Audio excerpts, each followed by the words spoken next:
Button Press presents Buoys Girls, Book 1 in the Dreamboat Cruises series, written and read for you by Cynthia Gunderson. Copyright 2025, Button Press. Chapter 1. The first thing I see when we step out of the Uber is a wall of Southern Florida humanity. Skin, suitcases, roller bags, a kid dragging a stuffed flamingo by one limp leg. So much skin.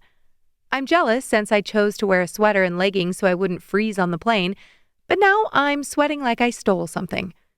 I'm also hoping that kid isn't bunking next to me on the cruise ship since he's now screaming bloody murder because he dropped the flamingo. Welcome to the cattle drive. Tori hikes her backpack higher on her shoulder. She's got her blonde bob tucked under a baseball cap with her guns out. She's a rock climber, and it shows. I dare you to moo, Jamie says, and I guffaw. A red-eye flight plus a donut for breakfast means I'm midnight delirious. We join the line snaking toward the terminal doors. The air in Miami feels like walking into someone's mouth. Hot, humid, and a little sour, which is probably due to the trash cans on our left. The tank top under my sweater clings to my spine. I would take off the sweater, but I'm not wearing a bra. My second rule of plane survival: let the girls breathe. Jamie bumps her shoulder against mine, eyes shining. Do you think if we don't get on the ship, I won't turn 30? She's the reason we all made the trek to be here. 5'0", brown skin glowing even after no shower, curls piled on top of her head. She's wearing white shorts and a yellow crop top with 30, flirty, and cruising in glitter across the front. It's so cute, I don't even care that it doesn't rhyme. You already turned 30 last Friday, Chloe quips, tucking a piece of her long dark hair behind one ear as she maneuvers her suitcase around a pothole. She's in a breezy blue sundress that makes her look like she belongs in a travel brochure. Jamie snorts. None of us had much sleep last night since we all flew from somewhere in the western U.S., and it shows. Okay, did everyone get some memo I didn't? I point to their outfits, then to mine. Babe, didn't you change when you got off the plane? Tori gives me a pitying look as we slow and then stop at the back of the line. Honestly, never occurred to me. I blow out a resigned breath and Nina laughs. I'm sure there will be a bathroom in there. Probably gross, though. Chloe gives me a look. Jamie scoffs. Okay, better attitudes, please. This is happy vibes only. From this point on. She draws a theoretical line on the pavement. I shift my grip on my duffel and roll my suitcase forward another inch as the line lurches. Ahead of us, the white hull of the Dreamboat Aria rises out of the water like a skyscraper on its side, gleaming in the early afternoon sun. It's their newest ship. I stalked promotional videos like they were my high school crush. Glass elevators, infinity pools, a rooftop jogging track with ocean views. When they announced this itinerary, Miami to Key West, Cozumel, Belize City, then Dreamboat's private island before looping back, I was the first one dropping links in our group chat. It's a miracle we made it, Chloe says. Well, most of us. She continues. Nobody got fired or pregnant? Tori laughs out loud. Okay, that's a low blow. Tori ruined our attempts at a summer trip to Catalina Island with a pregnancy scare. When it turned out to be a false alarm, none of us could decide if we were relieved or disappointed. Behind us, Nina turns in a slow circle, her long copper hair floating like she's Ariel. Her tall and willowy physique and green romper only solidify the comparison, though the aviators pushed up on her head make her almost human. She lifts her phone, flipping a slow pan of the line in the ship. Content, ladies, I expect you all to contribute. Chloe rolls her eyes. There's a reason I didn't sign up for the data plan. My phone is going in the safe and not coming out until next weekend. Jamie scoffs. Then how are we going to communicate? I have a roommate. Chloe flashes a smile. If only I had her self-control. Not that I think my business will die while I'm gone, but if there's an issue, I need to be available. I don't see many true emergencies as a physical therapist, but I love my patients. And since I moved back to Billings 2 years ago, I've been steadily growing my client base. This trip is the first time in, I don't even know how long. When my schedule isn't measured in 30-minute increments and an endless list of insurance codes, it makes me a little nervous. 7 days, 4 ports, no charts, no notes. Most importantly, no ex-boyfriend leaving his hockey gear in my front hall like a mildew bomb. I didn't move back to Montana for him, but I didn't not move back because of him. It had been 6 months since we called it quits, but every time I saw his truck in town, it felt like it had only been weeks. The line shuffles forward. Loudspeaker announcements echo off the concrete overhead. Families try to keep kids corralled. A group of college guys starts an off-key rendition of Sweet Caroline in the distance. Promising. I wasn't pining in the least for my ex, but I wouldn't have stayed with him for so long if I didn't love the companionship. That person to go home to? I was barely getting to the point where I wouldn't score a 10 out of 10 on the loneliness scale of a mental health survey. My phone buzzes in my back pocket. I pull it out, already knowing who it is. Mel. Send pics. Crying emoji. I laugh and text back. You ditched us, remember? Mel. Stop. You know I didn't have a choice. I tilt my phone screen so the others can see, then hit the voice memo button. We fill the audio with miss you and a few boos. Mel will absolutely be missed, but she had the chance of a lifetime to acquire a new marketing company. It's going to be huge for her, and none of us resent the choice. Of anyone, I had the right to be the most pissed because she was supposed to be my cabin mate. Secretly, I'm a little excited to have the room to myself. That way I can get my work in without attracting the unplug comments. Plus, those bathrooms are smaller than my shower back at home. I'll miss her, but it's the best of both our worlds, especially since we've already made plans to meet in San Diego for her 30th birthday in March. Me. Work can suck it. Also, the private balcony makes me less mad. A new series of crying emojis comes through, followed by Mel. Put that bed to good use on my behalf. I send a laughing emoji and a heart, then slip my phone back into my purse before Chloe can notice and give me a dirty look. 10 minutes later, we finally reach the terminal doors and shuffle inside. Air conditioning hits my face and I audibly sigh. After checking our suitcases, we're guided up an escalator into a large waiting hall with check-in counters along one side, rows of chairs, and digital screens listing boarding groups. Okay. I scan the options. We checked in online. We should be group 3? Group 3, baby. Tori points at a screen where the words, now boarding group 2, flash. We join the cluster of people near the group 3 sign. I dig out my passport and pull up the boarding information on my phone. I can't believe it's been 3 years of friendship between the 6 of us. I'll be honest, the reason I joined a beginner boxing class at the rec center wasn't to meet other women. Wink, wink. But it's by far the best thing to come from that class. Well, besides my right hook. The first night, I'd walked into that fluorescent-lit room in my old college soccer shorts and a tank top. Jamie was there because a client at the marketing firm she worked for had given her a free pass. Nina had signed up to support one of her photography buddies. Chloe had come to support Jamie after a bad breakup. There were only 2 men in the class, and none of us paid them any attention because we instantly clicked. We were equally terrible at punching, footwork, and pivoting, but we laughed. A lot. There's a specific intimacy that forms when you've accidentally punched someone in the boob 3 weeks in a row. We started grabbing smoothies after class, then brunch, then movie nights. When the boxing class ended, the group chat didn't. When Jamie turned 29 last year and said she wanted to do something epic for 30, this cruise became the answer. Group 3, you are now boarding at Gate C, a staff member calls over the speaker. The group of guys ahead of us cheers. Tori frowns. Do guys go on big group guy vacations? Nina considers this. Maybe it's a team or something? Her eyes widen.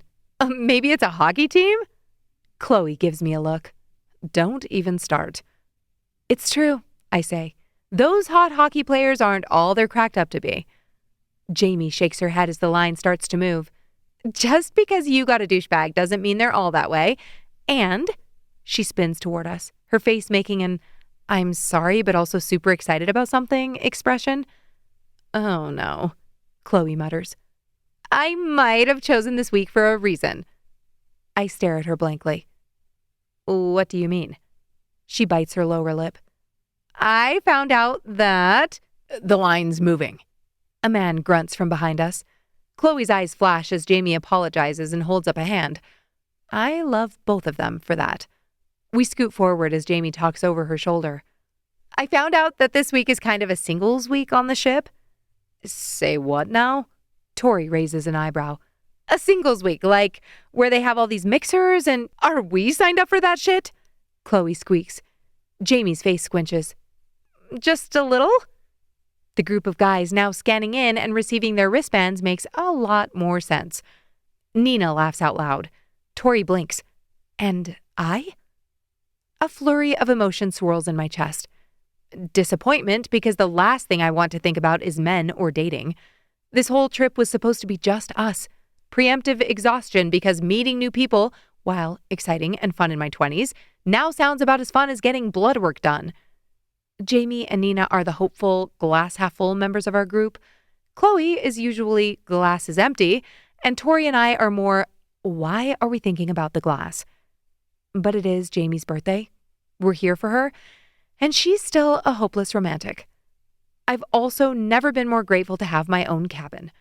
It's not hard to fake nausea or vertigo on a ship. I grin smugly to myself, knowing that while the rest of them will have to come up with real excuses to skip evening singles activities, I'll be home free. We shuffle forward, and Chloe gives me a look that says she knows exactly what I'm thinking. I fight back a smile because she's rooming with Jamie. Okay, but I don't get the point of this, Tori says. We meet guys from all over the country, get to know them, and then what? Get off the ship?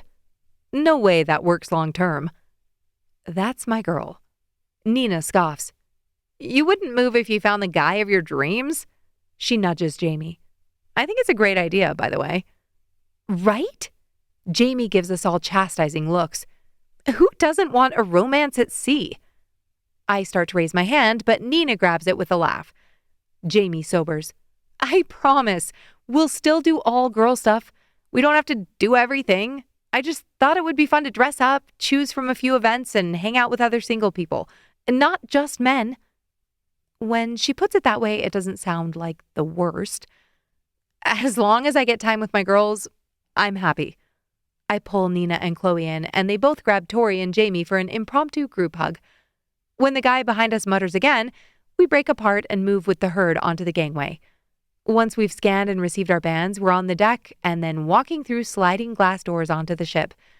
The entrance to the Dreamboat Aria is like stepping into a movie set. The atrium opens up in front of us, soaring up several decks. Glass-sided elevators glide silently past glittering light fixtures. The floor gleams, pale marble veined with gold. There's a grand staircase sweeping upward, flanked by potted palms and a tourmaline sculpture that looks like a wave frozen in midair. It smells like Dior, Nina says. She's not wrong. People mill around. A few families and couples, but more groups of friends that look like us. Crew members in crisp navy uniforms smile and direct traffic. It's like the Titanic, Chloe says. You know, before.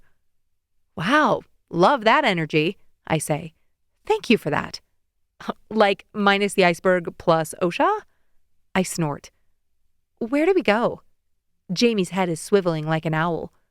Tori takes charge, looking at the map and ushering us to our checkpoint. I'm beyond thrilled that they aren't doing any emergency drill with life jackets. When we're finished, we still have an hour to kill before our cabins are ready, so we opt for food.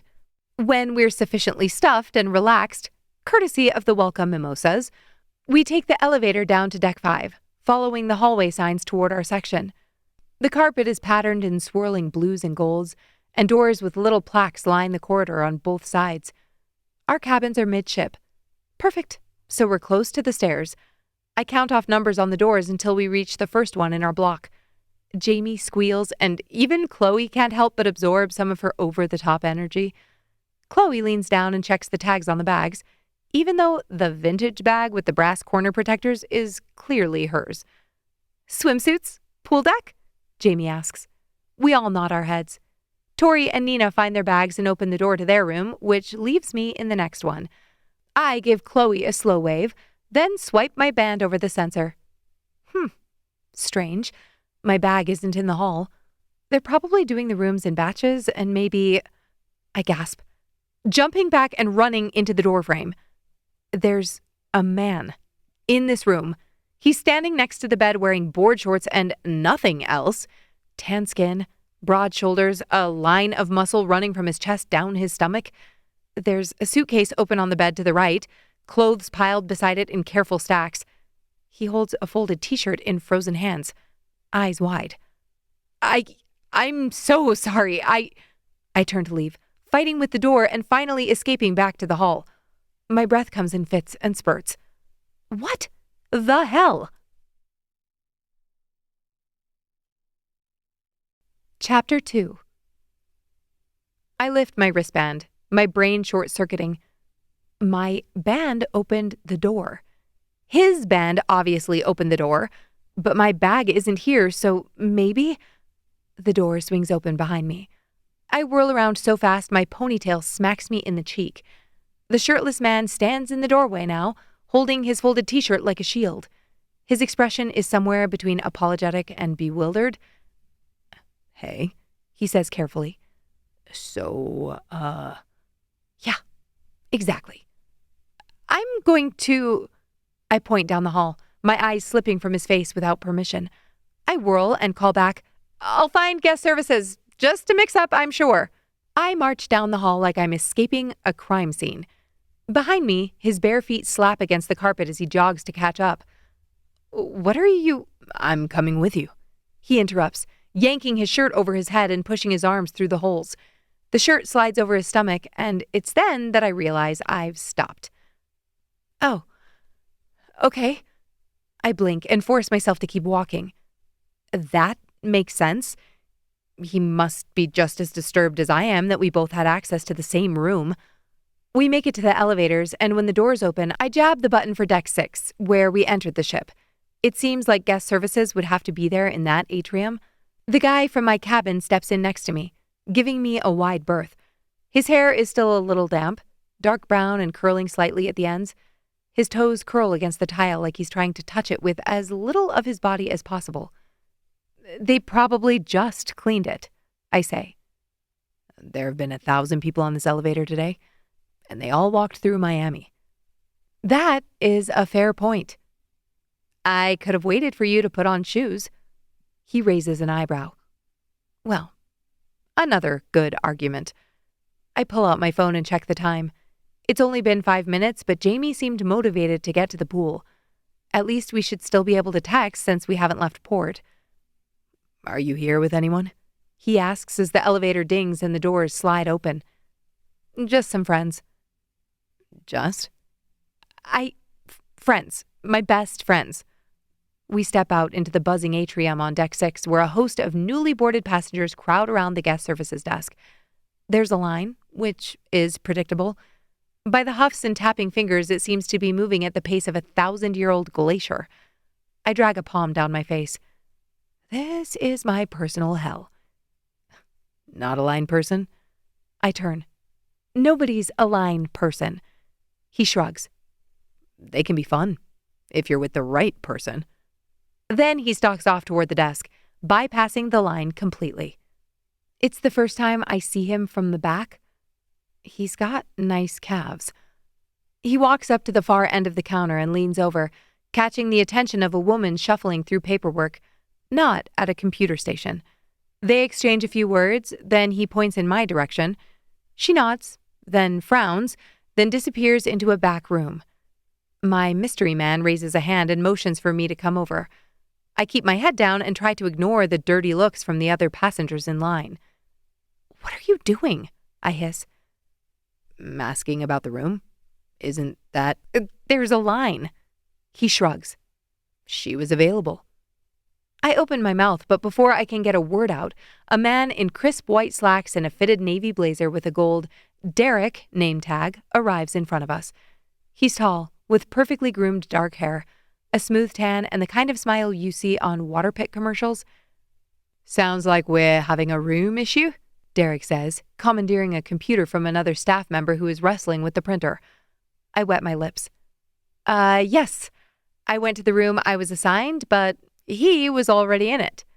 The man grins. Mason, such a scoundrel. I look between the two of them. Do you? I gave her my band, Mason says, motioning at the back room where the staff member he'd been talking to had disappeared. Derek holds it up as proof, then motions for me to hand him mine. He scans them both and scrolls on his screen. All right, looks like... He frowns, then looks at me. Did you have someone you were rooming with? I nod. Yes, her name's Mel Acey, but she won't be checking in. She had a work thing come up. He nods. I'm seeing that. She called, but that meant you were reassigned a roommate. I'm sorry, what? He turns the computer monitor to face me and points halfway down the screen at a series of checkboxes. You selected the matched roommate option? I lean closer, trying to process the words in front of me. It's something we do for Boys and Girls Week, part of our singles programming. You can opt for... No, I hear what you're saying, but I already had a roommate listed in the cabin I booked. I only clicked that because I was saying I had a roommate. Derek smiles knowingly. I understand. Unfortunately, that's not what the question is asking. We match solo travelers by age and gender preference. But I'm not a solo traveler. Mason steps forward. Right, she's here with her best friends. How many of you are there? Derek asks. I swallow. 5, including me. He pauses as if waiting for that to sink in. But we paid for the whole cabin, I argue. How could they charge Mel and then give away her spot? Your roommate's portion was refunded. He drags out the last word, scanning the screen. Yep, it was refunded to the credit card on file on January 6th. My throat bobs. She was refunded? I pull out my phone and swipe to my conversation with Mel, trying to find the message she'd sent letting me know she couldn't make it. But the words blur together. That's not... I didn't click the box, Mason says, running a hand through his hair. I have responsibilities that require... Your cruise is booked by corporate... Derek starts, but Mason cuts him off. Yes, my company sent me, but there are specific accommodation requests. I pause in my scrolling. His company sent him on a solo cruise? My brain spins through potential explanations for that, coming up with a handful. A workaholic? Health issues? Bereavement? Derek shakes his head. It looks like you were enrolled in the Buoys and Girls programming, including the roommate matching. And same for you, Miss Carter. Jamie? I purse my lips. You're attending Buoys and Girls? Mason asks, his eyebrows rising. My expression pinches. What? I don't seem like a good candidate? That's not... No, you just seemed... My friend signed us all up. I thought this was a girls' trip. I snap, then draw a breath through my nose. Sorry, just a little stressed by all of this. Derek looks between the two of us. So, we're at full capacity. Even if you did want to pay for a single cabin, we don't have availability. Boys and Girls Week sells out every time. My stomach drops. There has to be something. He scrolls the wheel on the mouse and shakes his head. The only thing I have is a presidential suite. What does that cost? I ask. Derek clicks, then clicks again. Looks like it comes with 3 bedrooms with private bathrooms, a living area with a wraparound balcony, and it's $20,000. Mason quips. Derek nods. Pretty close. $19,500 for the week. My eyes bug out of my head. $3,000 a night? How could any room be worth that? It comes with a private hot tub and masseuse, Derek says, as if that explains everything. I'd have to sell both my kidneys, I mutter, and Mason snorts. My cheeks flush. Hadn't meant to say that out loud. Well, Derek tilts his head. One option is one of you may disembark. What? My blood pressure spikes. Derek shrugs. Just presenting the choices. I inhale slowly. Jamie's 30th birthday. A year of planning, matching outfits, Group chat spreadsheets. I am not missing this cruise. Mason straightens. No one is disembarking. It's fine. I'm sure we can figure it out. My mouth opens and closes like a fish. Unless Mason has someone else he was planning to bunk with, there is no figuring this out. I'll share, he says, leaning his hip against the countertop. His eyes are fixed on me, his mouth curled at one corner. He's daring me, forcing me to be the asshole in this situation if I refuse to share a cabin with a complete and total stranger. My hands go numb. I'm not going to sleep in a room with someone I know nothing about. You could be a serial killer or... No, we background check everyone who comes on the ship for Buoys and Girls Week. Also, in your forms, Derek says, planting his palms on the counter. Just because someone hasn't murdered yet doesn't mean they won't. I glare at Mason. He smirks. I can text you references, if you want. Just send your psych evaluations, Derek says. I'm sure you've had those at work, right? Mason's expression slackens. Mason here is a paramedic, Derek continues. Saving lives all over. He checks his screen. New York City. My eyebrows shoot up. New York? Mason wasn't giving that vibe in the least with his board shorts, t-shirt, and bare feet. Mason runs a hand over his face, and I swear he says something like, "Thanks, bro," under his breath. Derek seems pleased with himself. You were both matched based on your surveys, and since you opted in... I didn't opt in, I correct him. Derek points at the Buoys and Girls label on my details. Right. Truly, if anyone was going to be motivated to take someone's life, it was me. So, if nobody's getting off the ship, Derek says brightly, handing us each our bands back, your roommates for the week? Congratulations! Chapter 3. On the adults-only pool deck, music thumps from hidden speakers, and I have to squint against the sunlight that ricochets off water, glass, and bleached deck chairs. Everywhere I look, there's motion. People laughing, lathering up with sunscreen, and balancing drinks the size of small aquariums. I spot my friends immediately. They've claimed a cluster of loungers near the main pool, towels spread and damp like they've already been here for hours. Jamie sees me first and sits bolt upright. She lives! I drop my purse on the closest chair and get pelted with questions. Is he hot? What's his name? There were no other cabins? Mel got a refund? I shouldn't have texted them anything until I got here. Hindsight is 20/20. I hold up my hands. His name's Mason. There was only a suite, and it must be laced with gold for how much it costs. And yes, Mel got a refund. Tori raises an eyebrow. So he's hot? I pull off my swim cover. I'd hoped they wouldn't notice I skipped that one. He's not unattractive. Chloe smiles with knives. Oh, he's extremely hot. Shut up. A blush hits my cheeks. I try to cover it up by searching through my bag for sunscreen. My stomach is all fluttery and it makes me lightheaded. Being alone with Mason in that tiny cabin was disorienting, to say the least. And that was just for the 5 minutes it took me to change into my swimsuit and freshen up from the flight. Everywhere I went, I could smell his soap or cologne, and if we were both moving, there was a good chance we'd brush arms. It turned out that my bag was already in the room. Mason had called the staff about that, which meant he at least wasn't a creep who'd planned to search my luggage and steal my underwear or something. I slather my shoulders in sunscreen, then sink onto the edge of Jamie's chair and press my palms into my eyes.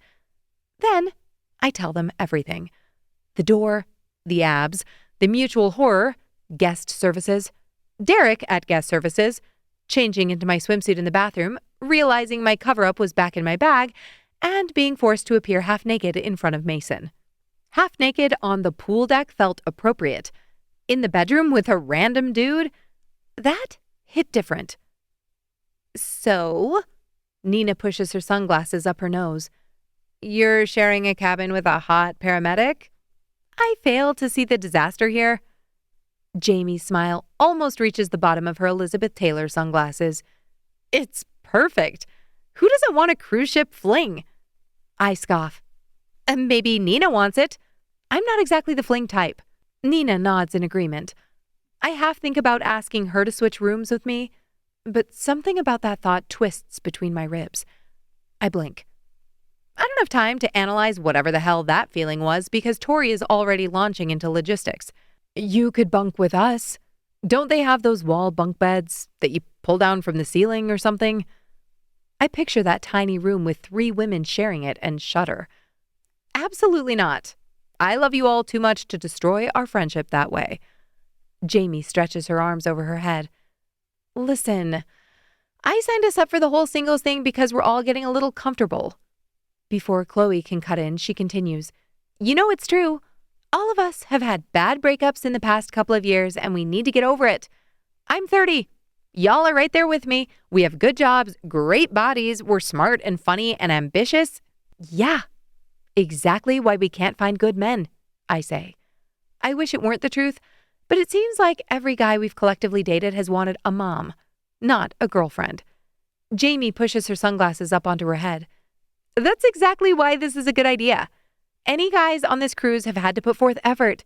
They had to plan a trip, get their asses on a plane, and pack. They probably have friends in real life. I had to admit, that was a lot of green flags.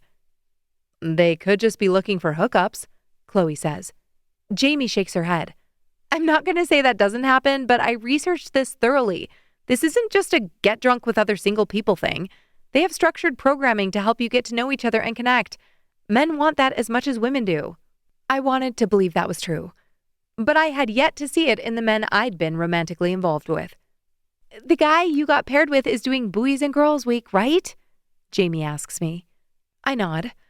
It did seem that way, but I was still confused by our interactions with Derek. Had his work booked him on a hookup cruise? What kind of job did he have? Right. So maybe he's just as sick of the dating apps as we are, Jamie continues. We all know it sucks, so it shouldn't be embarrassing to want to do something different. This week sells out every quarter. I heard they're thinking of making it a monthly thing. It's so popular. And they have a whole page dedicated to the weddings of people who met on their ships.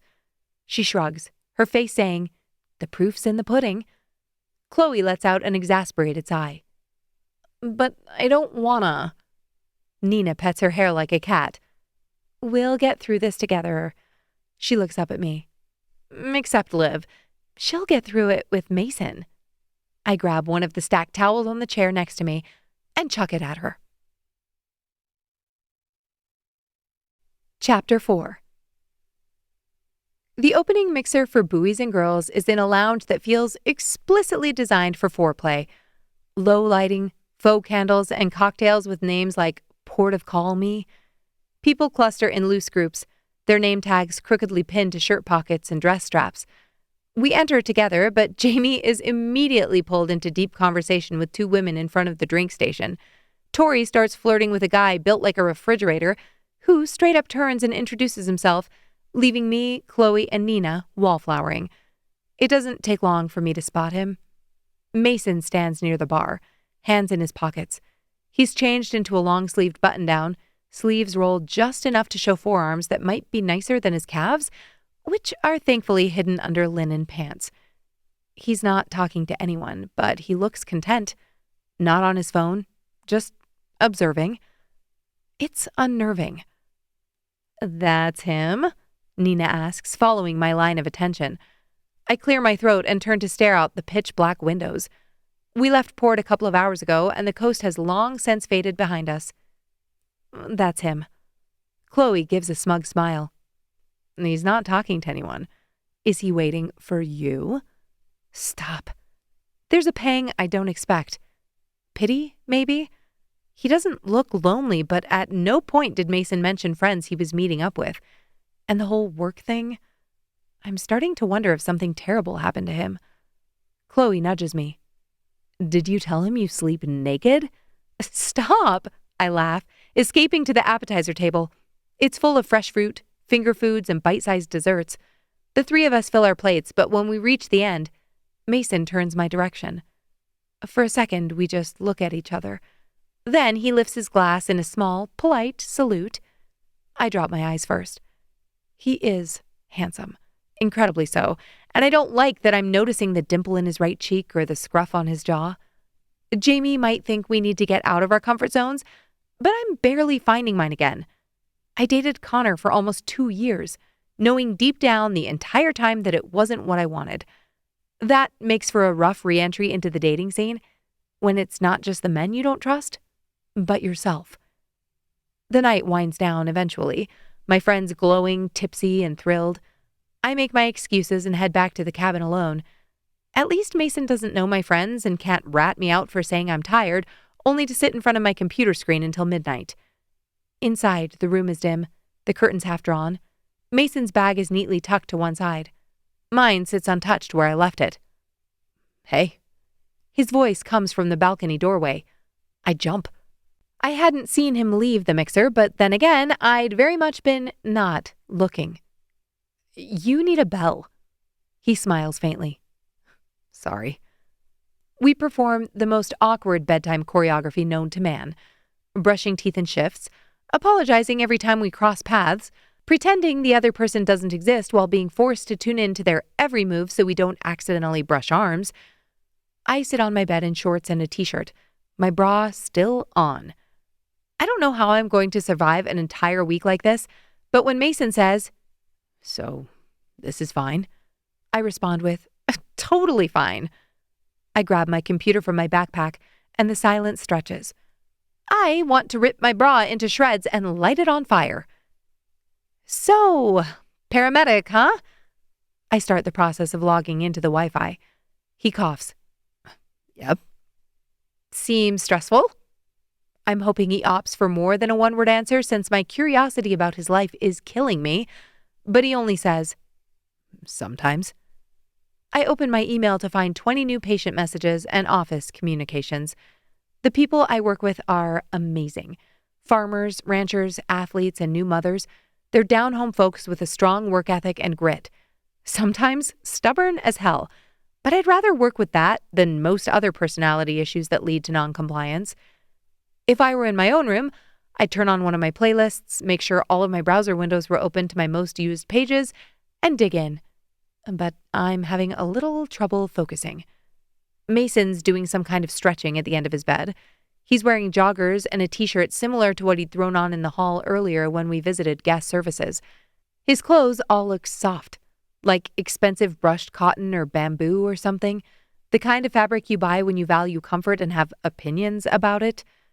He reaches overhead, fingers lacing together, spine arching. His shirt rides up, and I snap my gaze back to my screen.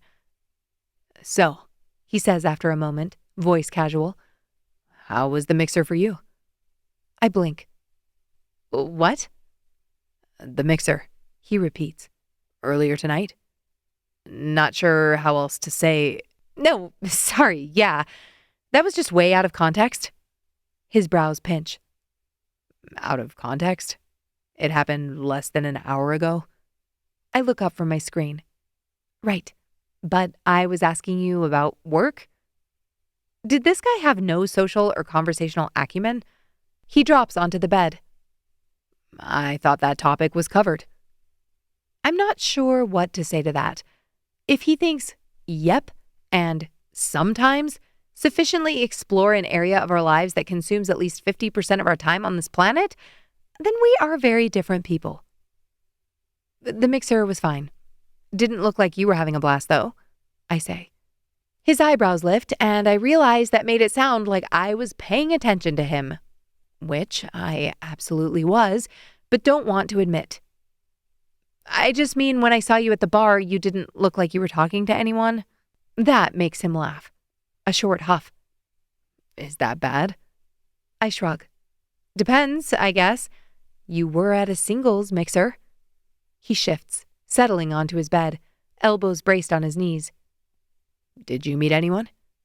"Nope." I pop the pea. "Why not?"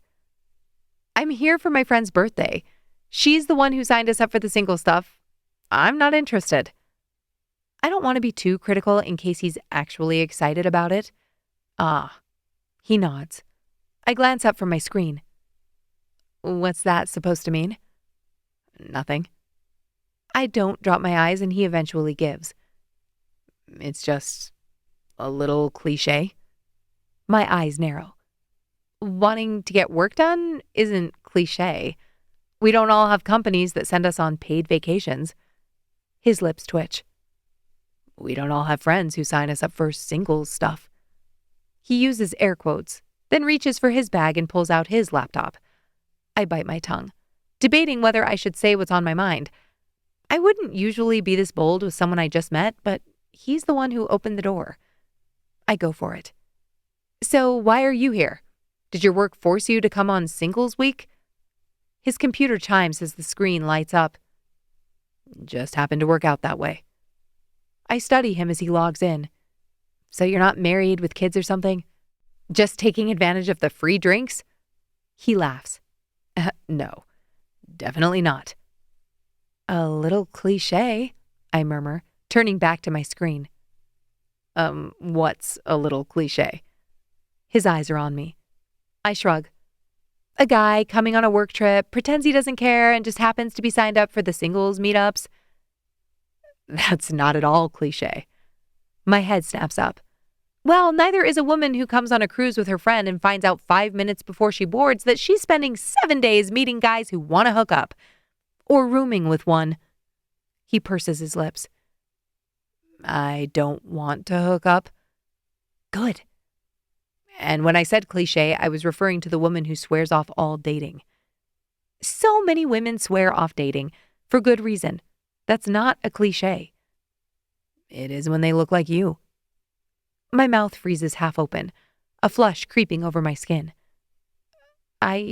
Sorry. I didn't. He runs a hand through his hair. I just mean that you're attractive. I'm sure you have plenty of options. I can't figure out what about that statement pisses me off, so I just start talking. No, the thing is, nobody has good options right now. Men don't ask women, attractive or not, on dates anymore. They barely talk to us, even on the apps. And if you do magically happen to meet a guy you're interested in, you have to put forth all the effort and settle for a few texts a week as proof that he might want to get together again at some point. Half the time, they're too wrapped up in sports or gaming or porn to even want intimacy or sex with a real person. And they're definitely too selfish to be good at it anyway. So, I suck in a breath, and my cheeks go full tomato when I realize I just spewed all of that in front of a guy I barely know.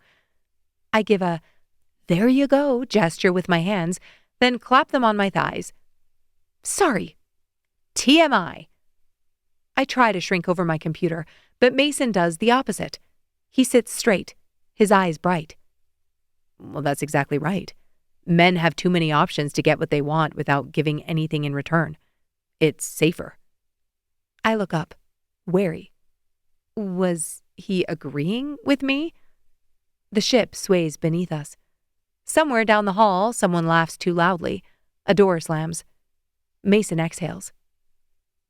It sucks. For all of us. The way he looks furious, like he's ready to incite a revolution to solve this societal mess, makes me laugh out loud. What?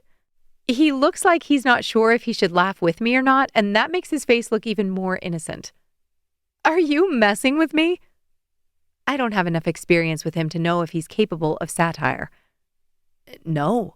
He pushes his laptop to the side and shifts to the edge of the bed. His joggers scrunch at his ankles, and I get a flash of sleepovers from my teenage years. Sitting here with him feels oddly intimate. Not in a sexual way, but in a whispering secrets in the dark kind of way. What I just said, I've never shared that with anyone besides my best girlfriends. People are dating less. That's why things like Buoys and Girls Week exists, but until we show people how much better real intimacy is, things aren't going to change, Mason says. I wipe my eyes and push my computer off my lap, turning to him and crossing my legs under me. But you're not married. His tongue flicks over his lower lip. Definitely not. My stomach flips, and I cross my arms tighter over my middle. Why? If you're so passionate about real intimacy, why aren't you with someone? I travel a lot. So, women like to travel. He lets out a puff of air. It's not fun travel. I motion to the room. You're not having fun? He grins. I wouldn't be if I had a woman with me. That makes me blush again, and we're sitting too close to hide it. I press my palms to my cheeks. Sorry, I'm tired. What are you apologizing for? I groan and drop onto my back, pulling the pillow over my face. Nothing. Mason laughs and snatches at it, but I hold it tight. You won't look at me? But we're such good friends already. No. The pillow stifles my laugh. I've always blushed hard, but this whole situation is making me hypersensitive. I'm way out of my comfort zone, and I don't like being vulnerable, and Mason looks insanely hot with his hair all tousled in his loungewear, and he's using big words and agreeing with me. The bar is not very high for my ovaries to start twitching. Liv, come on. His hand wraps around my wrist and he tugs. I finally relent and turn my head, my face on fire. Fine. Happy? His smile stretches wide. Yeah, thanks. His Adam's apple bobs. I enjoyed this conversation. And you're cute when you blush. My breathing stutters, and my lips feel like they're going to combust. He hands me back the pillow, then slides back onto his bed and lifts his computer to his lap. His eyes drop to my mouth for a millisecond before he turns to his screen and clears his throat. Will the light keep you up if I'm working for a bit? I shake my head. No, I can sleep anywhere. The corner of his mouth curls. Not a cliché, then. Chapter 5. The next day, after a morning run on the track and the breakfast buffet with the girls, we hit the spa. Facials, body wraps, and pedicures take up the majority of our afternoon, so I'm in a good mood, fueled by hours with my best friends when we show up at the singles event that night. The room is laid out like a bad social experiment. Round tables, 2 chairs each, a bell at the front, name tags, a whiteboard that reads, Buoys and Girls Week, speed dating. I stop short in the doorway. Oh no. Jamie bumps into my back and immediately squeals, Oh yes! It's her birthday, I remind myself, as I allow her to drag me in by the hand. The space buzzes with nervous energy. I'm not going to pretend there aren't attractive men here because there absolutely are. In my early 20s, I would have been thrilled. But now, I'm just tired. Tired of the small talk, tired of the pretense. My girlfriends are sick of hearing me talk about my dating app idea. I call it X-Check, and it's where you connect with an oligarchy of someone's exes and decide whether they're dateable based on that information. If you ever wonder how much I love you, Chloe trails off, looking like she just swallowed raw fish. Nina rolls her eyes. Come on, this can't be worse than swiping right. I sigh. If we only had... Do not say X-Check. Tori laughs, and I grin. My job here is done. I don't have to say it for them to all be thinking it anyway. The 5 of us move through the room like a school of fish. The staff members hand us name tags and usher us toward the tables. I spot Mason instantly. He's already seated at one of the tables, elbows resting on the surface, name tag crooked on his chest. He looks relaxed, observant. Our eyes meet and he lifts a brow. I give a slight shake of my head to make sure he knows the blush rising to my cheeks is from embarrassment and not excitement. You're cute when you blush. That line had run through my head for an hour before I finally fell asleep. What even was that conversation we had? No guy had ever spoken to me like that before. A staff member encourages us to find our seats, but none of us actually do until the bell rings. After the scramble, I end up across from a guy named Evan, with ocean blue eyes and a nice smile. His knee bounces under the table. So, what's your story? I'm here for my friend's 30th birthday. He nods. Where are you from?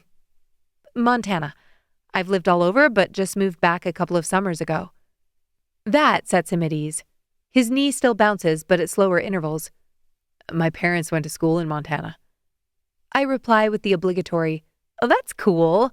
And we fall into the typical flow of conversation. Where did you go to school? What do you do for work? It would be easier if we each had a sign around our necks so we could skip answering the same questions over and over. It's going to be a long night. Next is Mark, who asks what my astrological sign is and whether I believe in the moon landing. At least that's something new. Then there's Josh, who describes his crypto portfolio in detail without prompting. Across the room, I catch flashes of my friends. Jamie is laughing, head thrown back, clearly loving something about the guy across from her who is wearing a Mountain Dew t-shirt and a backward hat.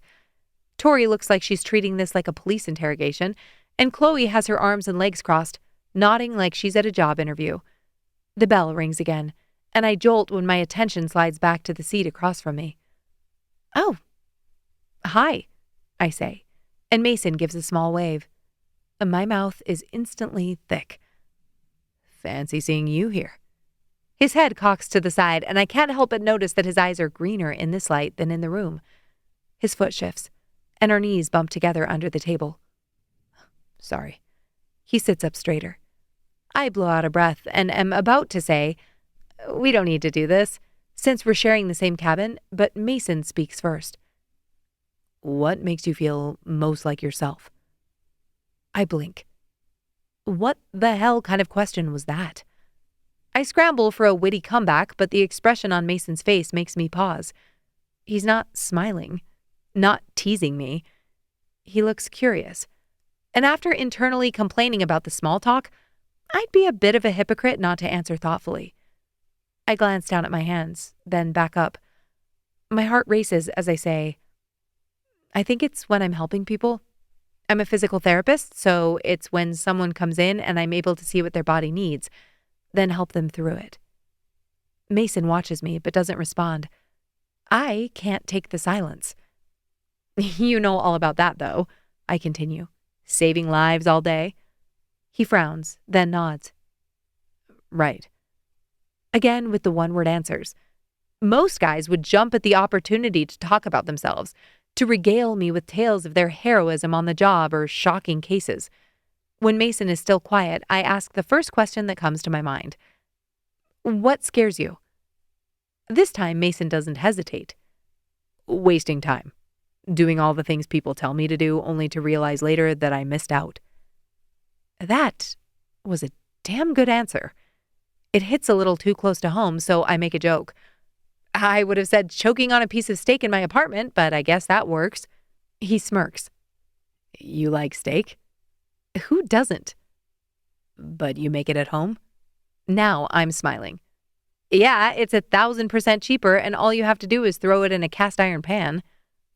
"Where do you buy your meat?" "From a local butcher." Mason laughs. I knew it. "Knew what?"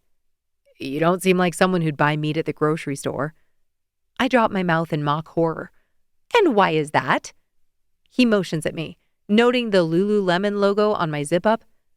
"Ah, you think I'm rich." I lean forward, resting my arms on the table. "Joke's on you, then. My parents gave me this jacket for my birthday, and I buy meat at my local butcher because he's a friend of my dad's and gives it to me half off." I give a smug smile. "I'm not rich. I'm practical." This only makes Mason laugh harder. "I wasn't judging you." "You were totally judging me." He grins, opening his mouth to say something, but the bell rings. Mason pauses a moment, then scoots his chair back and stands. Is that a notebook in his back pocket? Who carries an actual notebook these days? "Good talk." Mason nods once, then moves on to the redhead seated at the table next to mine. "Hey, I'm Jack." A man in a muscle tee with skin the color of my worst blush appears in front of me and throws a hand out to shake. His hand eclipses mine, and if he doesn't have a fever, I'm very concerned about his caffeine intake to achieve this level of vasodilation. It's more small talk, and I find myself straining to hear what Mason is saying at the other table without turning my head to read his lips. Jack doesn't seem to mind that I'm distracted. Unlike Mason, he's more than happy to talk about himself. The rest of the hour goes by in a mind-numbing blur, and when Nina suggests the diving show on the top deck, I happily accept. As we walk to the elevators, I'm still thinking about Mason. Nothing he did or said was what I'd expected, and my mind was fixating on all the discrepancies, as if I were studying an X-ray or an ultrasound. He had to be gay, right? If he didn't want to hook up and he communicated so honestly. But was he honest? He hadn't told me anything about himself. Not really. Hey, did any of you talk to Mason tonight? I walk through the sliding glass doors ahead of my friends, and the night air is warm and sticky, even the breeze over the deck. I did, Jamie says, accompanied by nods from Chloe and Tori. Not me. Nina makes an aw shucks motion with her arm. We walk toward the seating area for the show, a semicircle of seats like a mini amphitheater. Lights ring the diving pool below us, water glowing electric blue. Why do you ask?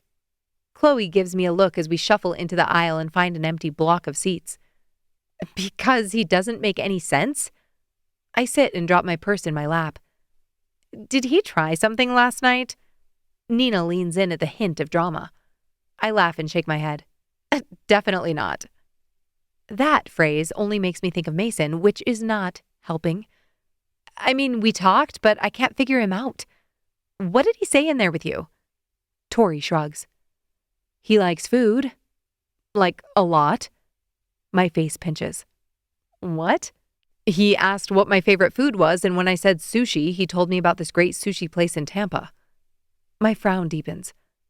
Okay, so he's from New York, but he knows Tampa sushi places? He did say he travels a lot. He's from New York? Chloe runs a hand through her hair. Huh.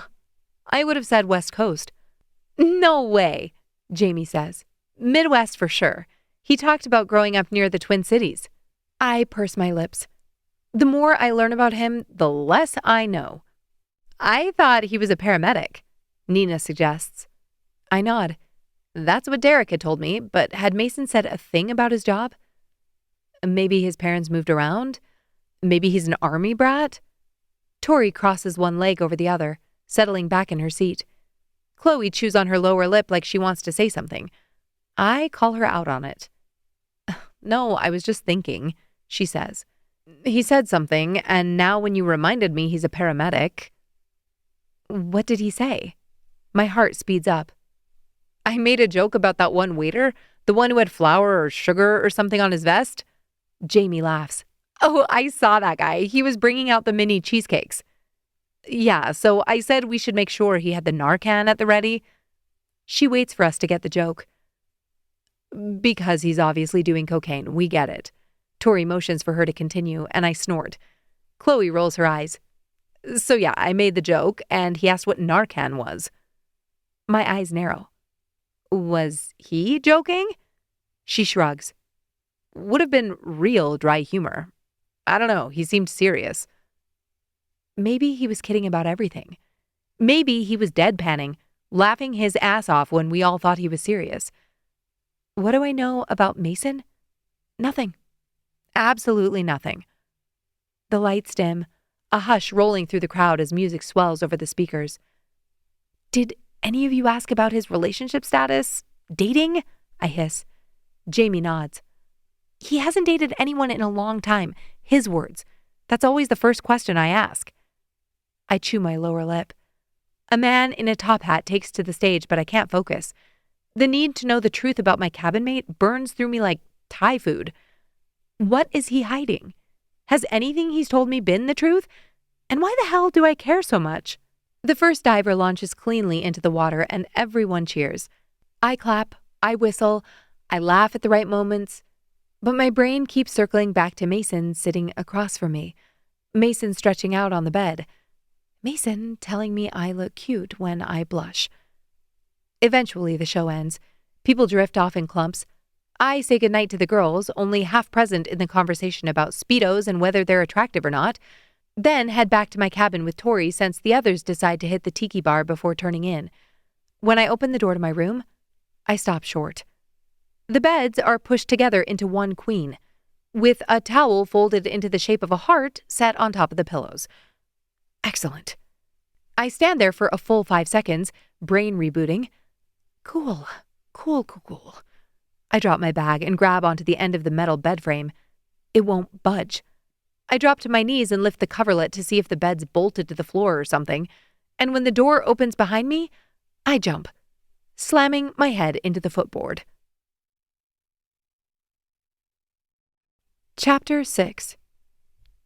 It's a sharp, hollow thunk, followed by a burst of stars behind my eyes and an immediate, mortifying yelp. Son of a... Liv! Mason rushes toward me. Hey, are you okay? I'm fine. I clutch my head, my skin stinging. He's already rushing back out the door, and I take the opportunity to check my hand for blood. I press my fingers over the area, and it doesn't feel wet, just hot and swollen. When he returns a few minutes later, he presses a wrapped towel to the back of my head before I can protest. Hold this. I do, swiping at my cheeks. Where did you find ice? Our room attendant was in the hall. He helped. Mason puts 2 fingers under my chin and tilts my face up, then stares into my eyes. Do you feel dizzy? I shake my head. Nausea? No. I swallow hard. Mason's fingers slowly release, and I try to take a step back, only to have my calves hit the end of the bed. What were you doing down there? I suck in a breath and motion at the beds. I was trying to move them back. Mason nods, then disappears into the hall again. I slump onto the edge of the bed, wincing as blood rushes in my ears. There's a lump forming under the makeshift ice pack, but I tell myself that's a good thing. My mom always said that it was better for swelling to go out rather than in. The door opens and Mason re-enters the room. Sorry, I thought I could catch him to fix the beds, but he's not in the hall. I'll just call. He picks up the phone, presses a button, then places the request with someone on the other end of the line. After hanging up, he hesitates, then scoots past my knees and sits down on the bed next to me. Sorry I scared you. Like I said, you need a bell. Mason chuckles, rubbing his hands on his thighs. How was your night? Well, you were there for most of it. He turns his head. I was there for the best 3 minutes, but other than that... Oh, wow. Cocky, are we? Maybe those were my worst 3 minutes. They weren't. I laugh, and it makes my head throb. Mason must see me wince because his hand flies to my forehead. He presses against it, his other hand covering mine, which is still holding the ice pack. It's strange having him or anyone care for me like this. I'm usually the one holding heat and ice packs on my patients. I'm the one telling them to sit still or asking them to trust me with the movement of their bodies. If he truly is a paramedic, Mason must do this all the time. It's second nature for me when I'm in work mode. Bodies are just bodies, and touching them doesn't mean anything beyond showing a desire to care for another human in pain. But my skin still tingles under his palm. Thanks, I whisper. Mason nods. He doesn't drop his hands. Instead, he guides me back to lie on the bed, turning me to my side so he can keep the ice pack in place. We're nearly spooning when he says, You didn't like it. The speed dating? I hated it, I admit. It felt like interviewing for a job I didn't want to apply for. Why? His voice is soft. Because everyone's trying so hard. That's how those things always are. Yeah, I get it. What would have made it better? I can't help it.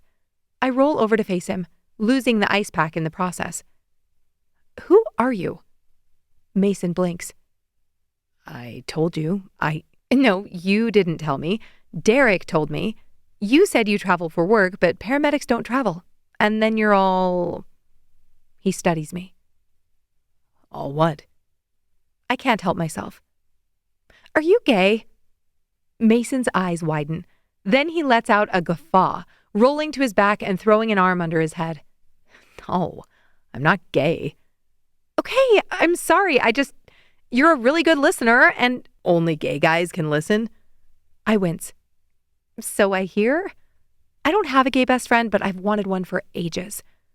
He laughs again, then forces me to lie down, reaching over me for the ice pack and putting it back in place. I grew up with 2 sisters. You did? He nods. And a single mom. The only people I hung out with growing up were girls. I look up into his face. He's propped on his elbow, his arms slung over my shoulder, pressing the now damp towel to my head.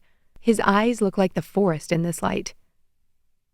"You remind me of my oldest sister," he says, and something inside of me sinks. "Oh yeah?" I try to mask the disappointment, and my voice comes out too bright. He nods. "She likes to help people too." Again, not at all what I was expecting. It could be the head injury, but for a second, I feel the urge to say something about not wanting him to look at me like a sister, but then Mason frowns. His face goes gray. Not metaphorically, actually gray. "You okay?" I ask. He swallows hard. He presses a hand to his stomach. "Mason?" "Hold on," he mutters, scrambling back off the bed. He barely makes it to the bathroom before the door slams shut and the lock clicks. A second later, the sound erupts. Chapter 7. Oh, no. Had Mason been motion sick this whole time? Or did he just come down with a stomach bug? I push up, ignoring the pressure behind my eyes, and stand in front of the door. "Mason?" Another round of violent misery filters through the door, and it makes my toes curl. He croaks, followed by retching that sounds like it's coming from his soul. "Fine." I pace the narrow strip of carpet between the beds, my brain ping-ponging between leaving him alone or taking care of him like he just did for me. Towels, water, ginger ale, crackers? The toilet flushes. The sink turns on. Maybe the shower? My heart twists. Being sick under regular circumstances sucks. Being sick on vacation? The worst. Mason grunts. "I think the shrimp was bad." I lean against the door. "You think it's food poisoning?" "Feels like it." Did I eat the shrimp? I don't think so. "I'm so sorry." The door cracks open a few inches, steam spilling out like he's running a fog machine. I step back. Mason leans against the frame, pale, damp, eyes glassy. "Okay if I shower?" "Please, take as much time as you need." He shuts the door again. I busy myself with useless tasks. I straighten my suitcase, then set out a bottled water, and am about to look through my snacks to see if I have anything useful when there's a knock at the door. I open it to find our room attendant, but when I hear the shower turn off, I step out into the hall instead of inviting him in. "You need the beds moved?" he asks with a smile. I shake my head. "No, it's fine. Mason's not feeling well, so we'll just deal with it tonight." It's okay. If you could move them apart tomorrow?" He nods. "Of course. Let me know if you need anything else." I thank him and slip back into the room just as Mason emerges from the bathroom. A towel is wrapped around his waist. His hair is damp, curling at the ends. His skin is flushed, goosebumps raised along his arms. He takes 2 steps into the room before swaying. "Careful." I reach out without thinking. He allows me to steady him, then collapses onto the mattress with a long, shuddering exhale. "I feel like I've been hit by a truck," he mutters. "I can get you a ginger ale." He shakes his head, his cheek pressed to the pillow. "My stomach is still... I don't know. I don't think I should eat anything." I look around for a bucket or a bag. Anything he could use in an emergency. I pull the bag out of the small trash can under the desk. "Here, I'll set this next to your side of the bed." He gives a half-hearted nod. "Thanks. I'm sorry." "Stop apologizing. This isn't your fault." He huffs a weak laugh. His towel is still around his waist, but I don't dare suggest he get up and get dressed. Instead, I pull the comforter out from under him, easy since we'd already messed it up, then drape it over his body. He shivers. Mason makes a sound. "I'm supposed to be at a meeting tomorrow morning." I frown. "A meeting?" "Probably virtual." "You could not turn on your camera." "No, I'm supposed to be up early," he mumbles. "You might feel better by then. Food poisoning can pass fast." One year at Christmas, my whole family ate bad Chinese food. Every bathroom in the house was in use for 12 hours. We were pale and exhausted, but it led to the best holiday movie marathon I'd ever had. Mason doesn't answer, so I don't even bother going into the bathroom to change into pajamas. I wash my face and brush my teeth, impressed that there's no proof of Mason's experience besides a pile of his clothes on the floor. Any odor is overpowered by the scent of his body wash. I take an ibuprofen for my head, then turn off the lights and crawl into bed. I was planning to do some work, but that's not happening now. What a ridiculous pair. I have a goose egg on the back of my head, and Mason went from 100% to 0 in a matter of seconds. I pull out my phone and open the Dreamboat app to send a message to the other rooms, and I find a string of messages from my friends. Making plans for getting off the boat in Key West tomorrow morning. Jamie planning a walking itinerary to hit the Hemingway House, Duval Street, and someplace that's supposed to have the best key lime pie. They don't want to leave until 10, and it's barely 11 now. Should be plenty of time to get a good rest and be ready to go in the morning. I plug my phone in and roll over. I'm about to fall asleep when I notice the bed shaking. It's subtle enough I wonder if it's coming from the ship's engine or something, but then I hear Mason's stilted breathing. I move a little closer and lift to my elbow. He's shivering. I get up and open the bathroom door, flipping on the light to check for extra blankets. There aren't any cabinets, and the closet only has hangers and a shoe rack. I turn off the light and crawl back onto my side of our joint bed. My hands tingle as I reach out and press my palm to his skin like I'm diffusing a bomb. It's cool and clammy, prickling at my touch. Damn it. I don't want to make this weird, but he's freezing and there aren't any extra blankets. Is there even a thermostat? I consider getting up again to search for it, but my head's pounding and I just want to close my eyes. So I do. I curl up against his side, trying to infuse him with some warmth and let my head drop onto the pillows. He shifts but doesn't wake. I'm drifting when his breathing evens out. I slip under the second he stops shaking. The next thing I know, someone is banging on the door.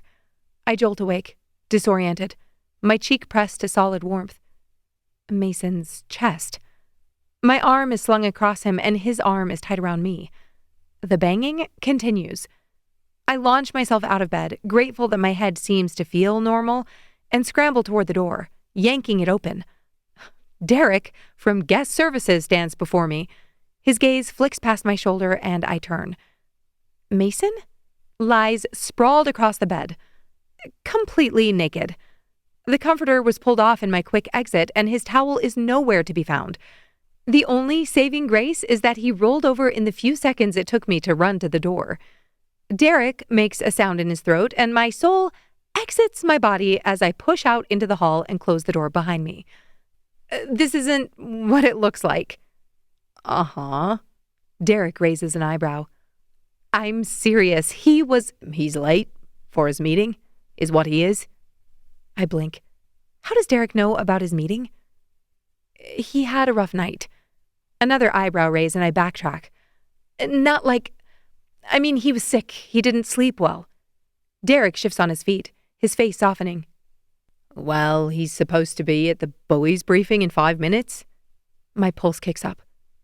The what? The men's meeting on modern dating and connection. It's part of his contract to observe and provide a write-up. My grip tightens on the door. The men's meeting? Part of what contract? Why would a paramedic attend a meeting on dating and connection? I offered to go, I blurt, to take notes, and he'll do the write-up when he feels better. I think back to the notebook in his back pocket at the mixer. Had he carried one during the speed dating? Was Mason working for Dreamboat? Derek's eyes narrow. I highly doubt. I won't make a scene, and I'm sure Mason will take care of whatever responsibilities he has. I'll only observe. The idea of sitting in on a meeting where men are talking about dating is almost more intriguing than finding out why Mason is involved. Almost, but not quite. Derek agrees, and I rush back into the room. My heart races. My hands start to sweat. I'm going to find out what this men's meeting is all about and why Mason is supposed to be a part of it. Chapter 8. I force my eyes up as I throw the sheets over naked and somehow still sleeping Mason, then quickly change and brush my teeth. It's almost 8 in the morning. plenty of time to do this and come back to grab my things before we get off the ship for the day. Derek escorts me to a private meeting room on the end of floor 6 near the swanky Oasis Club where passengers pay to have a private pool and restaurant. The room is packed with men, and I'm instantly regretting my decision to volunteer for this assignment. What am I doing? Mason might hate me for this. He might hate me for a lot of things, actually. Top of the list? Exposing him to the Dreamboat staff or cuddling up to him while he was asleep. Hopefully he writes it all off as a fever dream. Ugh. Why did I insert myself into this situation? I reach for my phone to text the girls, only to realize I left it in my room. Damn it. I was so focused on grabbing the notepad and pen on the desk that I didn't think to take it.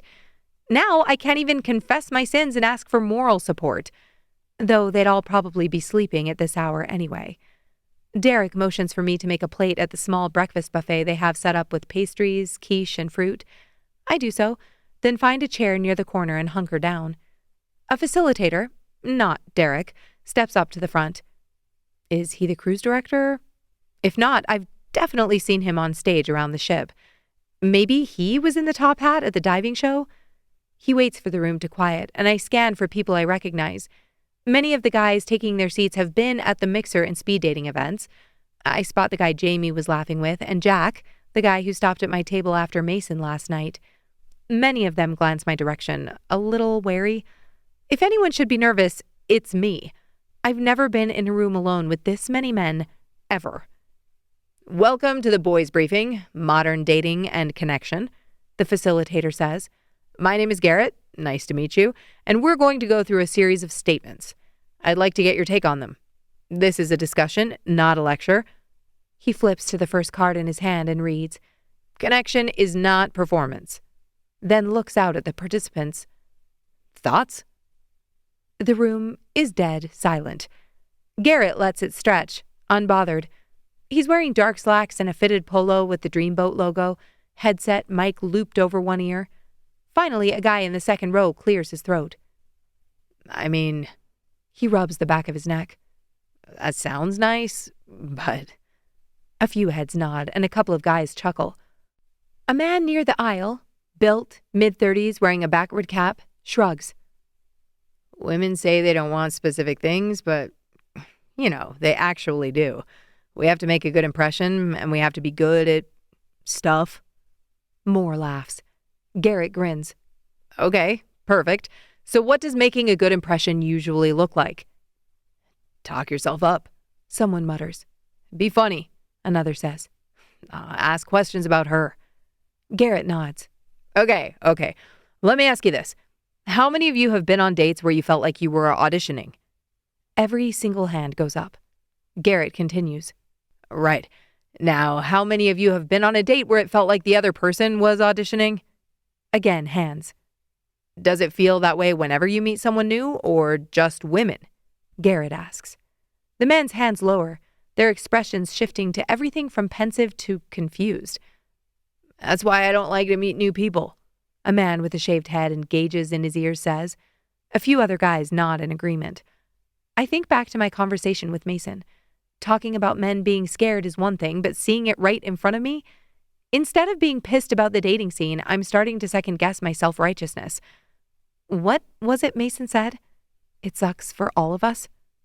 Were men and women the victims here? Garrett blows out a breath. Good. Food for thought. Here's our next statement. Curiosity beats confidence. This one gets an immediate reaction. No way, someone blurts. Confidence is all women want, another guy chimes in. Jack says, I asked a lot of questions last night. Didn't help. What kind of questions? Garrett asks. Jack hesitates. Like, what do you do? Where are you from?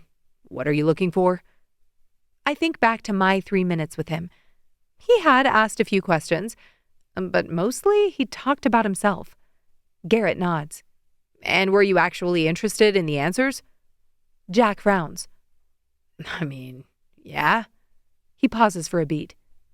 Mostly? There's a ripple of laughter. Here's what the data shows. Garrett pulls out another card. When women report feeling chemistry, it's less about how impressive someone was and more about whether they felt seen. Several guys shift in their seats. "Seen how?" someone asks. Like the person across from them was actually present, Garrett explains. Listening, responding, letting the conversation go somewhere unexpected. I stare down at my notepad. Crap, I hadn't written down a single thing. I start scribbling down the highlights, but my mind is circling that last statement from Garrett. That's precisely what Mason did.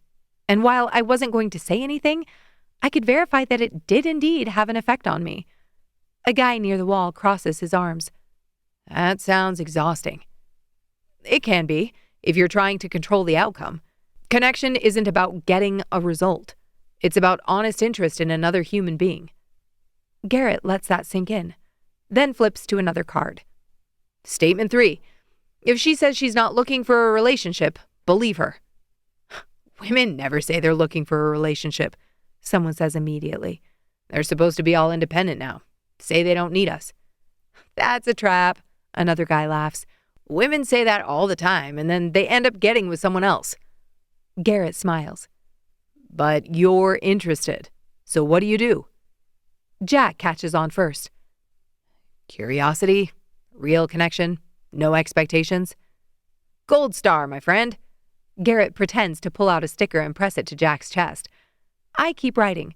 Not sure I'm getting everything down correctly, especially with my head spinning like this. I'm impressed, shocked, and oddly hopeful. These types of comments and their willingness to be open are the most attractive things I've witnessed in years. What is Mason's involvement in this? I thought coming to the meeting would answer my questions, but instead it's only multiplied them. But what if she never gets interested? One man asks. The one Jamie was laughing with on night 1? Garrett draws a breath. Yeah, it'll happen for sure. Putting yourself out there, trying to connect, it's risky, but do you know what's also risky? He pulls out another card. Here's what the data tells us. Men who experience prolonged loneliness, especially men who stop trying to form real, vulnerable connections, are significantly more likely to struggle with depression, anxiety, substance use, and suicidal ideation. The room stills. Garrett goes on. And here's the part most people get wrong.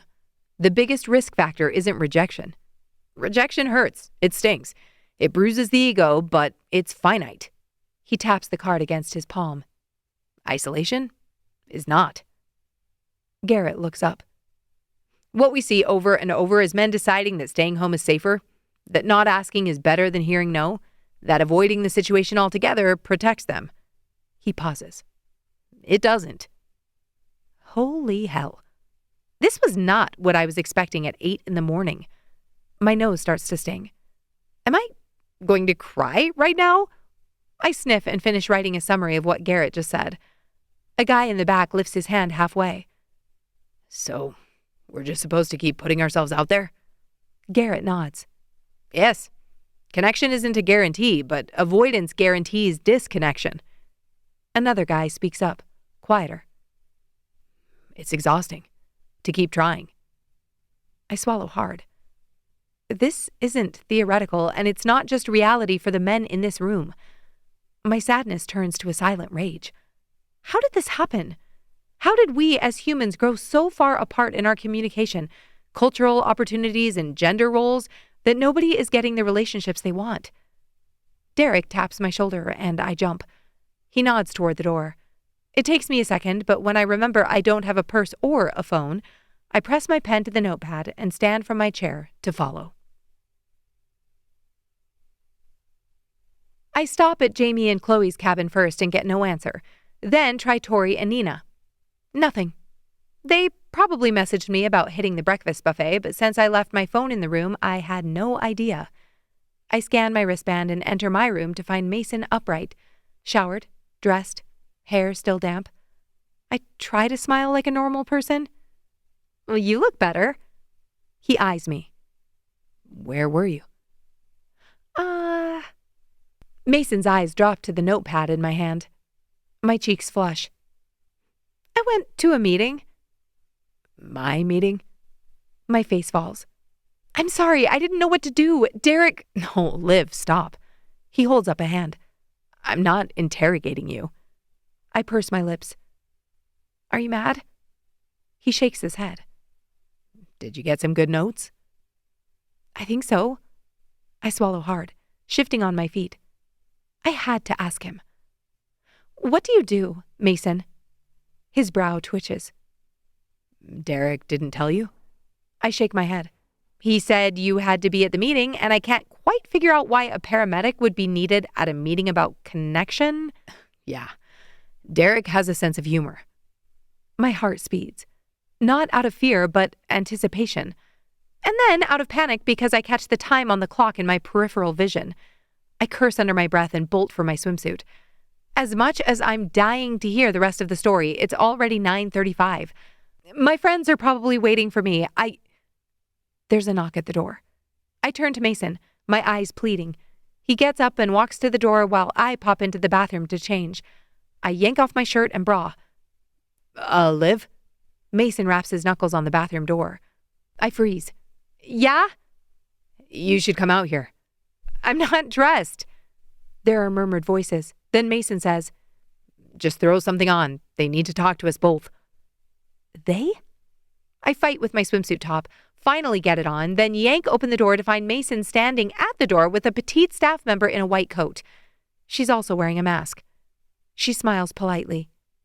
Good morning. We just need to inform you both of a temporary health precaution. Because Mr. Reyes experienced gastrointestinal symptoms last night, we're required to perform an oral swab and place the cabin in quarantine until we see a negative test result. A what? She repeats herself and holds up 2 plastic vials. A negative test result. No, I understand that part, but you said quarantine? Correct, out of an abundance of caution. Mason leans against the wall.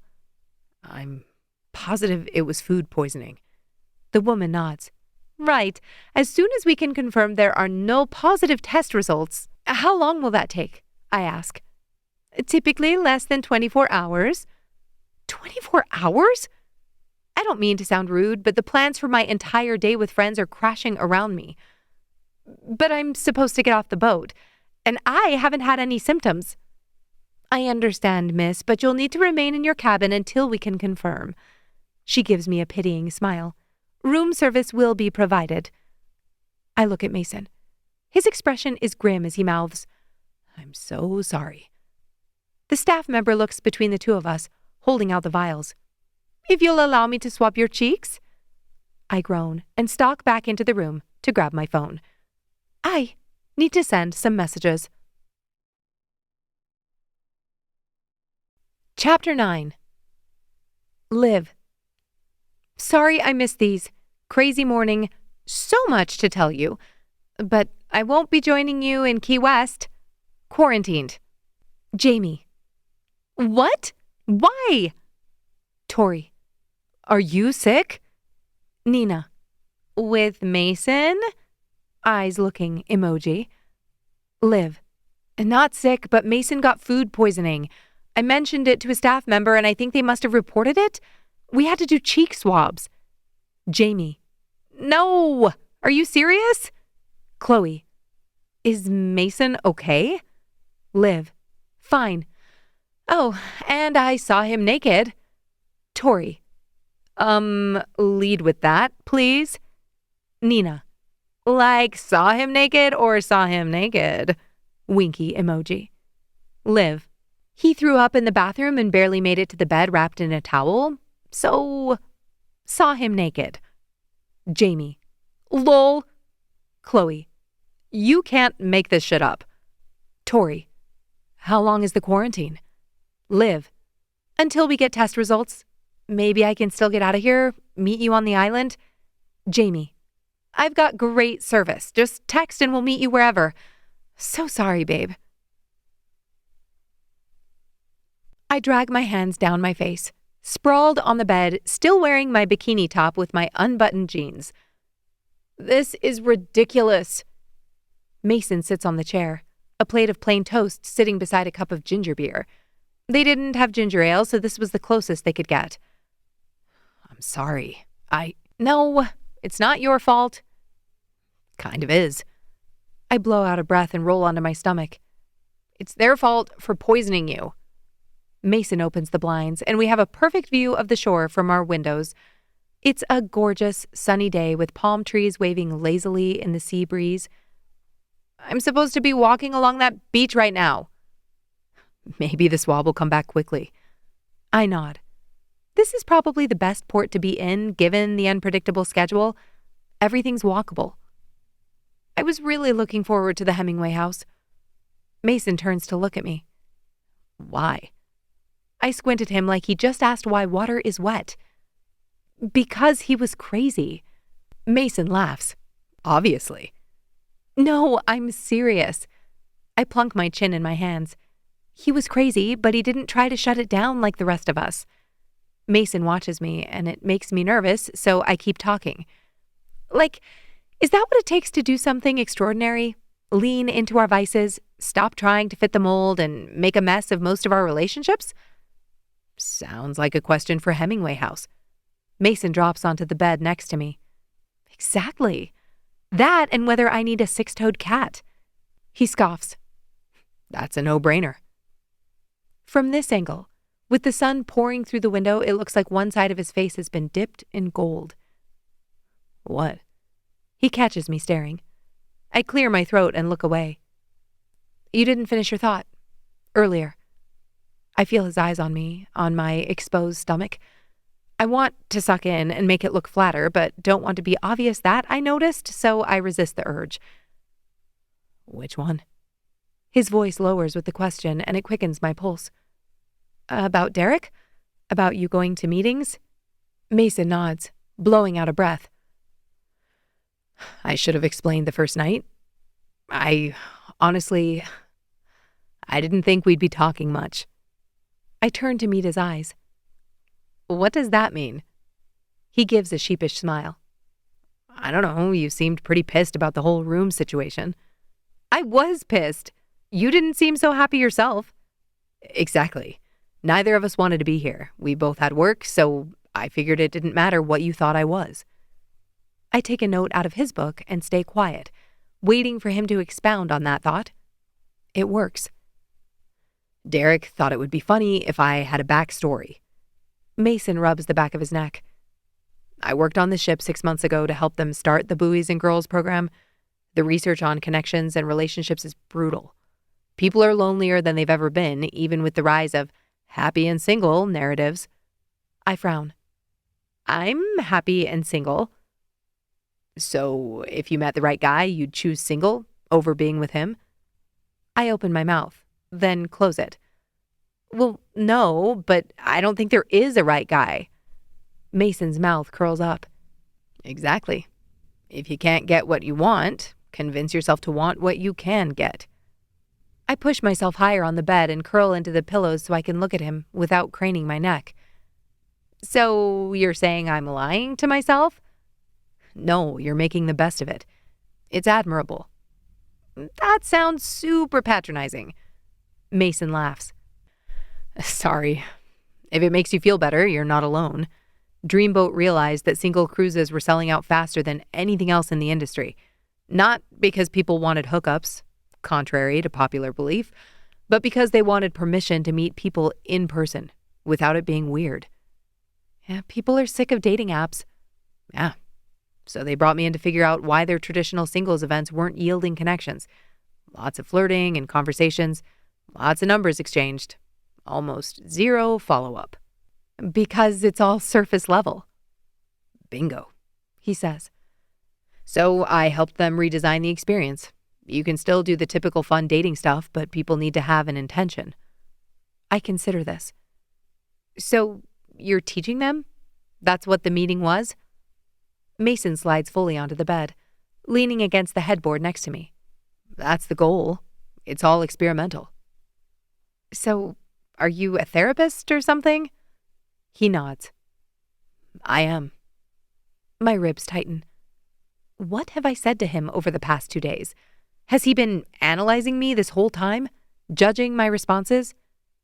But nobody really knows what they're doing in this realm, including me, Mason says. I raise an eyebrow. It seems like you know what you're doing. He turns to look at me. Don't love your tone on that sentence. I laugh. Well, this is your job, so you know what to say and not say. It's all scripted, right? Mason's smile fades. Scripted? Which part? Like your conversations with women. You know what to say. Liv, I'm still human. Yes, I've learned good communication skills that are helpful when talking with anyone, but that doesn't mean... No, yeah, I get it. I roll to my back, trying to figure out why my throat is so thick. So why did you go along with Derek's cover story? Mason exhales. I wanted to experience the program the way a guest would. See what worked, what didn't. What people actually talked about when they thought no one important was listening. But I was supposed to have my own room so I could decompress. I nod, now staring straight ahead at our closed cabin door. Right, that can be draining. My chest feels like a shaken Coke, so I push myself to the end of the bed and stand. I'm gonna change, get some work done. You seem mad. Mason cuts in. Mad? I scoff. I'm not mad, just adjusting to a new plan for the day. I didn't mean to lie to you, but I realize that's what I did. I'm sorry. My breathing quickens. What am I supposed to say to that? What I want is for him to say something I can push against, something that would make me feel even a little bit justified in how I feel right now, but instead, he just apologizes? I plant a hand on my hip. That wouldn't work on me. Mason frowns. What wouldn't? All of the relationship stuff they taught in the meeting. Even if you make a connection, there's always something. Something you don't know. Well, of course there is. You're two totally different people. Hopefully you'll be discovering new things about each other forever. Hopefully? I scoff. People hide the things they're not proud of. It's not fun to discover. So you want to know everything about someone before you get together? I nod. Yep. So you don't want that person to keep learning and growing? To change and become better over time? No, that's not what I'm saying. Mason nods. Maybe not, but it sounds to me like you're saying you don't believe someone can have character, that they can show up consistently over time. That's exactly what I'm saying. People can seem one way on vacation or in a bar or a friend's house and then be someone totally different at home. You can't really know a person, so why would I ever take that risk? He draws a breath and lets it out slowly. I think you only need to know the most important things. I tap my foot on the carpet. Maybe, but it would take a lot of proof to make me want to date again. He might be right that choosing to be single was a cop-out, but I understood the guys from this morning's meeting. Why keep putting yourself out there when all it's brought you is pain? And if I have good friends, good connection, then I'm not exactly at massive risk of isolation or loneliness. And what would someone do to prove it to you? Mason asks. Another question I don't have a response to. Or maybe a better question is, what would you do to prove yourself to them? Chapter 10. That wasn't a better question. It was a stupid question. One that I think about far longer than necessary as I stand under the shower stream, letting the water pound against my shoulders. I scrub shampoo into my hair and tilt my head back, eyes closed. It's unsettling how much sense he makes. I've spent the last 6 months telling myself I'm better off, happy, which is true, mostly, but maybe I've also been strategic, avoiding situations where I might put myself at risk of wanting, like sharing a cruise cabin with a hot therapist. I rinse, and when I step out, I skip anything remotely cute and pull on soft joggers and a tank top. I don't make the decision not to put a bra on, but when I walk out, I realize I forgot. I throw on a long-sleeve cotton shirt, then join Mason on the balcony. The ocean stretches out beyond him, sun flashing off the water. No word yet? I ask. He shakes his head. We order room service, sandwiches, fries, and Caesar salad to make ourselves feel good about our choices, then settle into a quiet rhythm of scrolling and typing. I answer emails. He types something, glancing at the notes I gave him from the meeting that morning. The breeze lifts the edge of his papers, and I reach over without looking to pin them down with my hand. At one point, I laugh out loud at the words on my screen. What? Mason asks. I have a patient who just emailed me to ask if coffee counts as water. He squints. Well? I laugh. He doesn't need me to answer that for him. Mason smiles, genuine and warm. You love your patients. I do, even when they're high maintenance. Especially when they're high maintenance. A blush lifts to my cheeks. Maybe. Mason sets his laptop on the table between us. Tell me about your friends. I raise an eyebrow. Why? Because I'm curious. I think about calling him out, telling him he's just using his techniques on me, but it feels nice that he's asking. So I tell him about Jamie, how she's fearless but cries in good commercials, about Chloe's dry humor, critical eye, and huge heart, about Nina's free spirit and Tori's practicality. He listens like he's filing away each detail. He doesn't look at his phone once. You're all lucky, he says. Good friends who put forth effort are hard to come by. I nod. So what about you? He runs his hand over his jaw. My brother's my best friend, and I talk with a few close friends from my master's program. They're therapists too? Yep. Do you share crazy stories? He grimaces. I can't share client details. Oh, please. Are you that strict? No names, no identifying info. It's totally fine. He gives me a look that says, not really, but I press him. How are you supposed to carry all of that on your own, without connection to process it? Mason laughs. Okay. I'm serious. I like that he finds me funny. I like talking to him, and that my comments seem to surprise him just as much as his throw me off guard. Tell me one. No. Come on. There's no way I'll ever meet these people. I mean, you might. I wave him off. I live in rural Montana. He hesitates, then exhales. Okay. 1. I sit back, delighted. Yes. There was this consultation, he begins. Supposed to be for a mid-sized company, retention issues, low morale, standard stuff. Uh-huh. I lean forward, resting my face in my hands. Mason's mouth quirks, and he seems to lose his train of thought for a moment. I show up, and there was only one woman. No team, no HR rep, just her. At a house?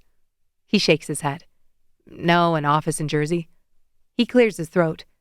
She proceeds to spend 45 minutes explaining how she's running an experiment, and because she wasn't sure if my methods were proven, she wanted to start small and then scale.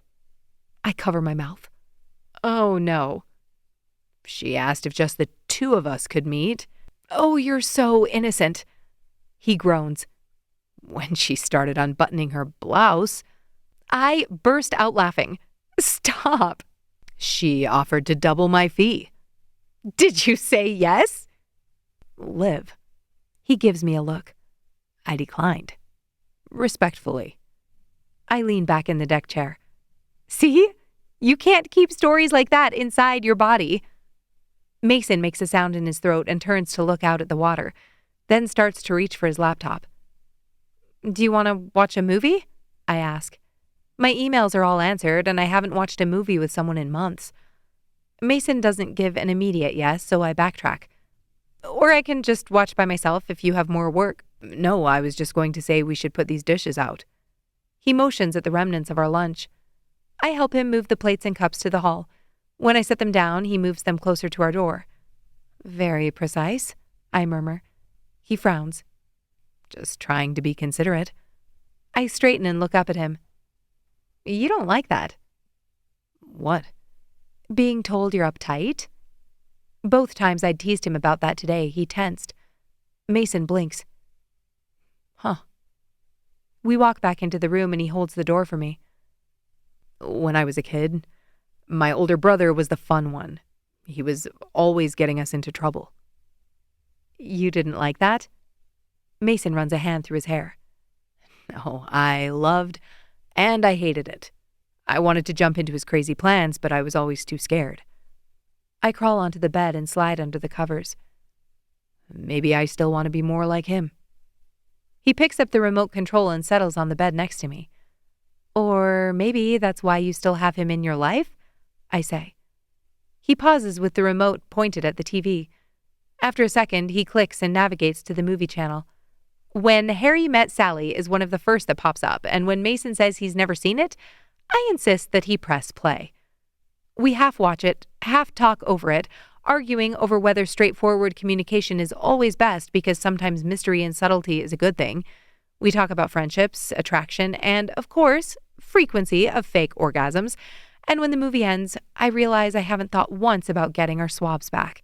We order more food, including chocolate-dipped strawberries and champagne, because if Mason's going to throw up again, it might as well be bubbly. By 9 o'clock, we decide we may as well go to bed since it doesn't seem like we're getting turn-down service. Makes sense, considering. When the lights are out, I lie on my back, staring into the pitch black. Hey, Liv. Mason's voice lifts to my right. There's something we need to talk about. I roll to my side. Okay. He shifts, and I wonder if he's facing me. You saw me naked. I nearly choke on my spit. I was at the door, and I promise I didn't look. Like, I saw, but I didn't. Mason's laugh rises, cutting me off. You saw, but you didn't what? My face is red hot, and I'm glad he can't witness it this time. I didn't stare. I tried to just cover you up. Tried? No, I did. I groan and throw an arm over my face.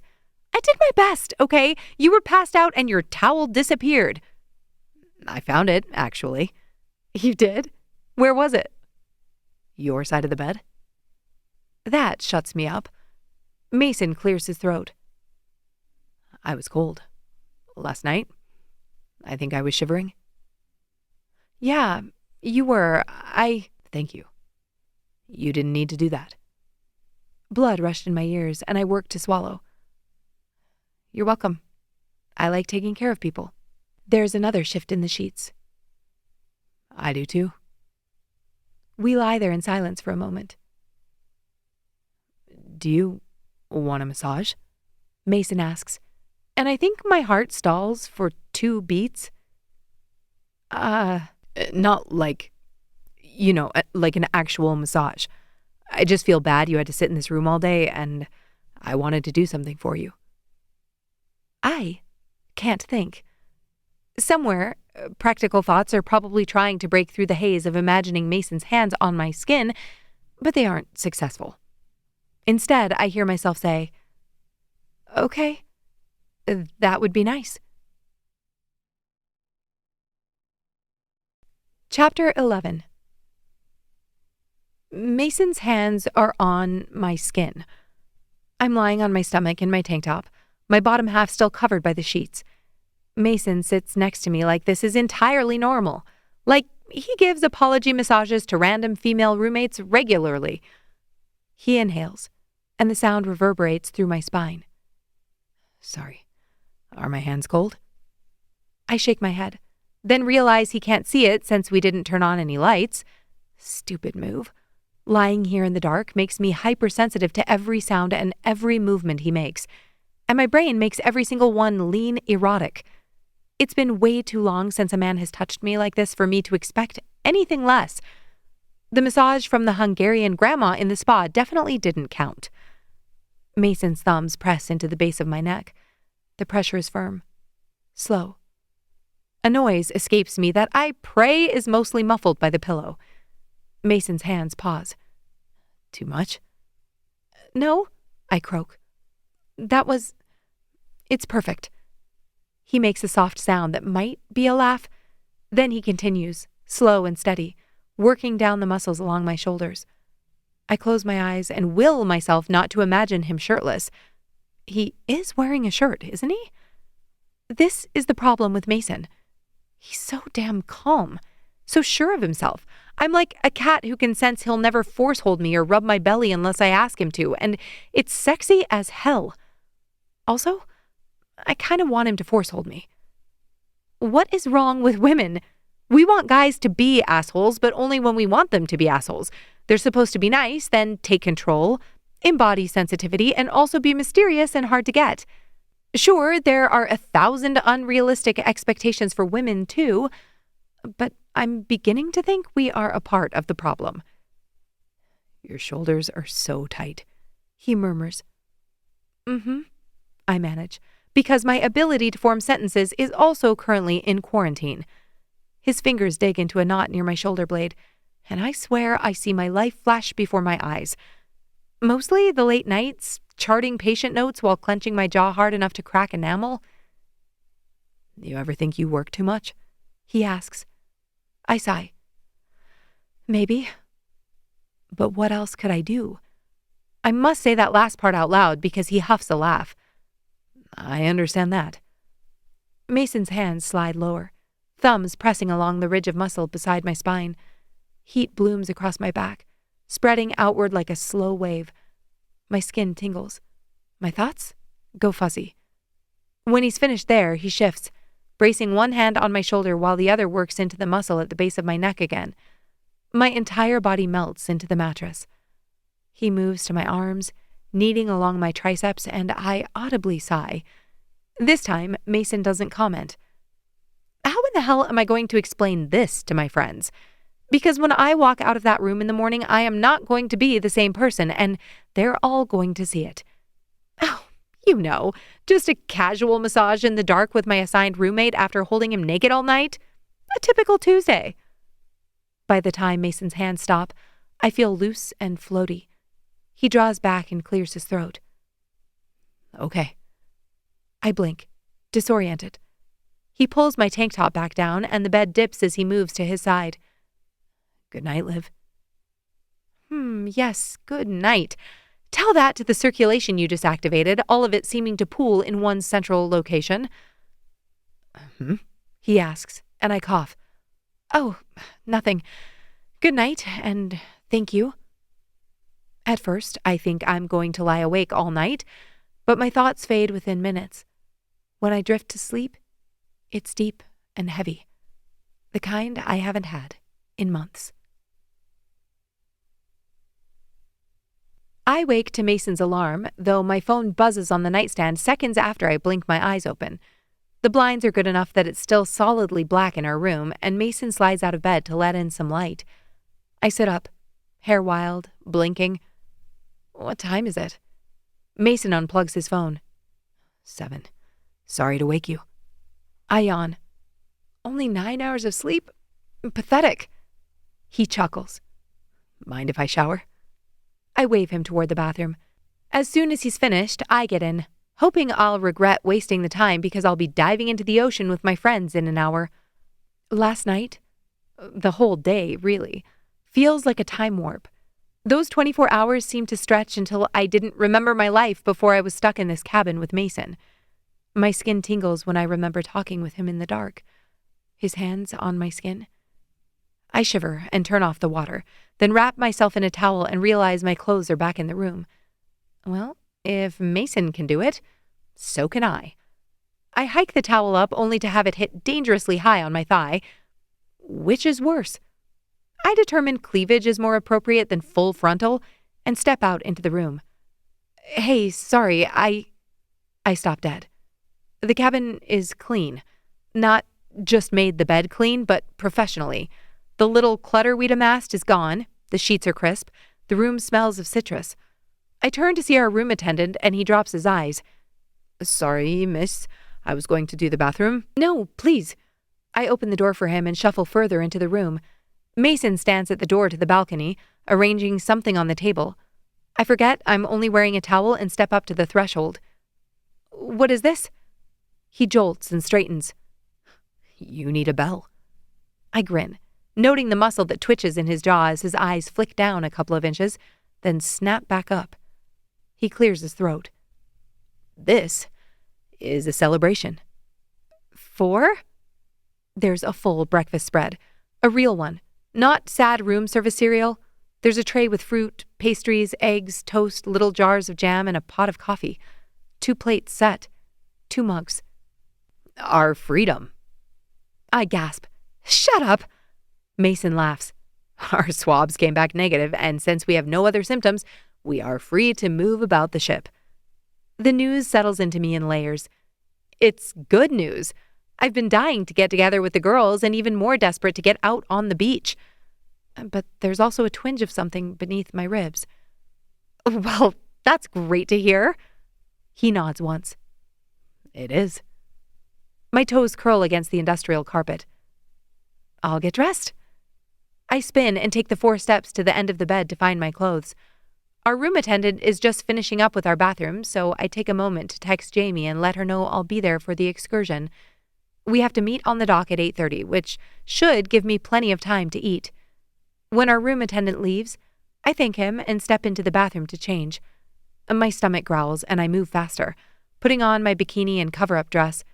There's no way Mason put all that together while I was in the shower, which meant he probably arranged the delivery at some point last night. How had he done that without me noticing? I hurry back out and sit. We dish up and eat in comfortable quiet for a few minutes.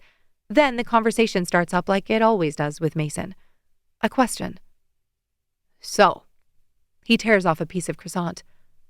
Tell me about your ex. I nearly choke on a sip of coffee. Excuse me? You must have one. I scoff.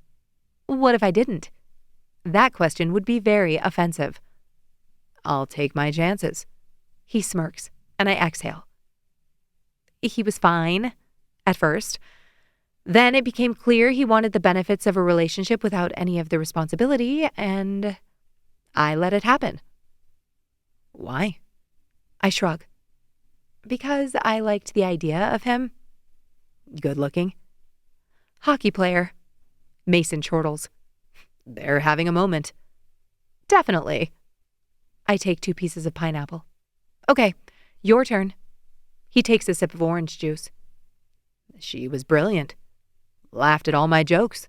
That sentence didn't corroborate the first. He winks at me. It's okay if you're jealous. I snort. Was she a doctor? She was. Brain surgeon. My smile fades. You're serious? As a neuroblastoma. I roll my eyes. Well, there goes my plans for the day. What plans?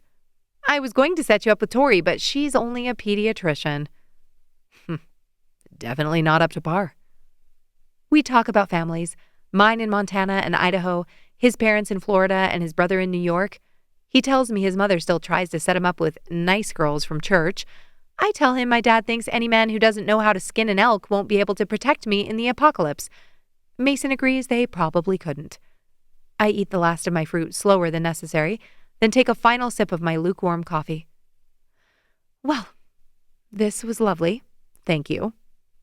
You're welcome. I think we made the best of this situation. His hair falls over his brow and he smooths it back. There's scruff on his jaw and I fight the urge to reach over and run my fingernails over it. Very admirable, I say, repeating his words from day one. Mason's eyes lock on mine. Then he sets his glass on the table. Have a good day with your friends. You too. I mean, with your meetings. He laughs. You'll definitely win this round. I tap the edge of my glass. Okay. Mason watches me, the corner of his mouth still lifted. Okay. Chapter 12. The ocean is still waking up when we meet on the pier.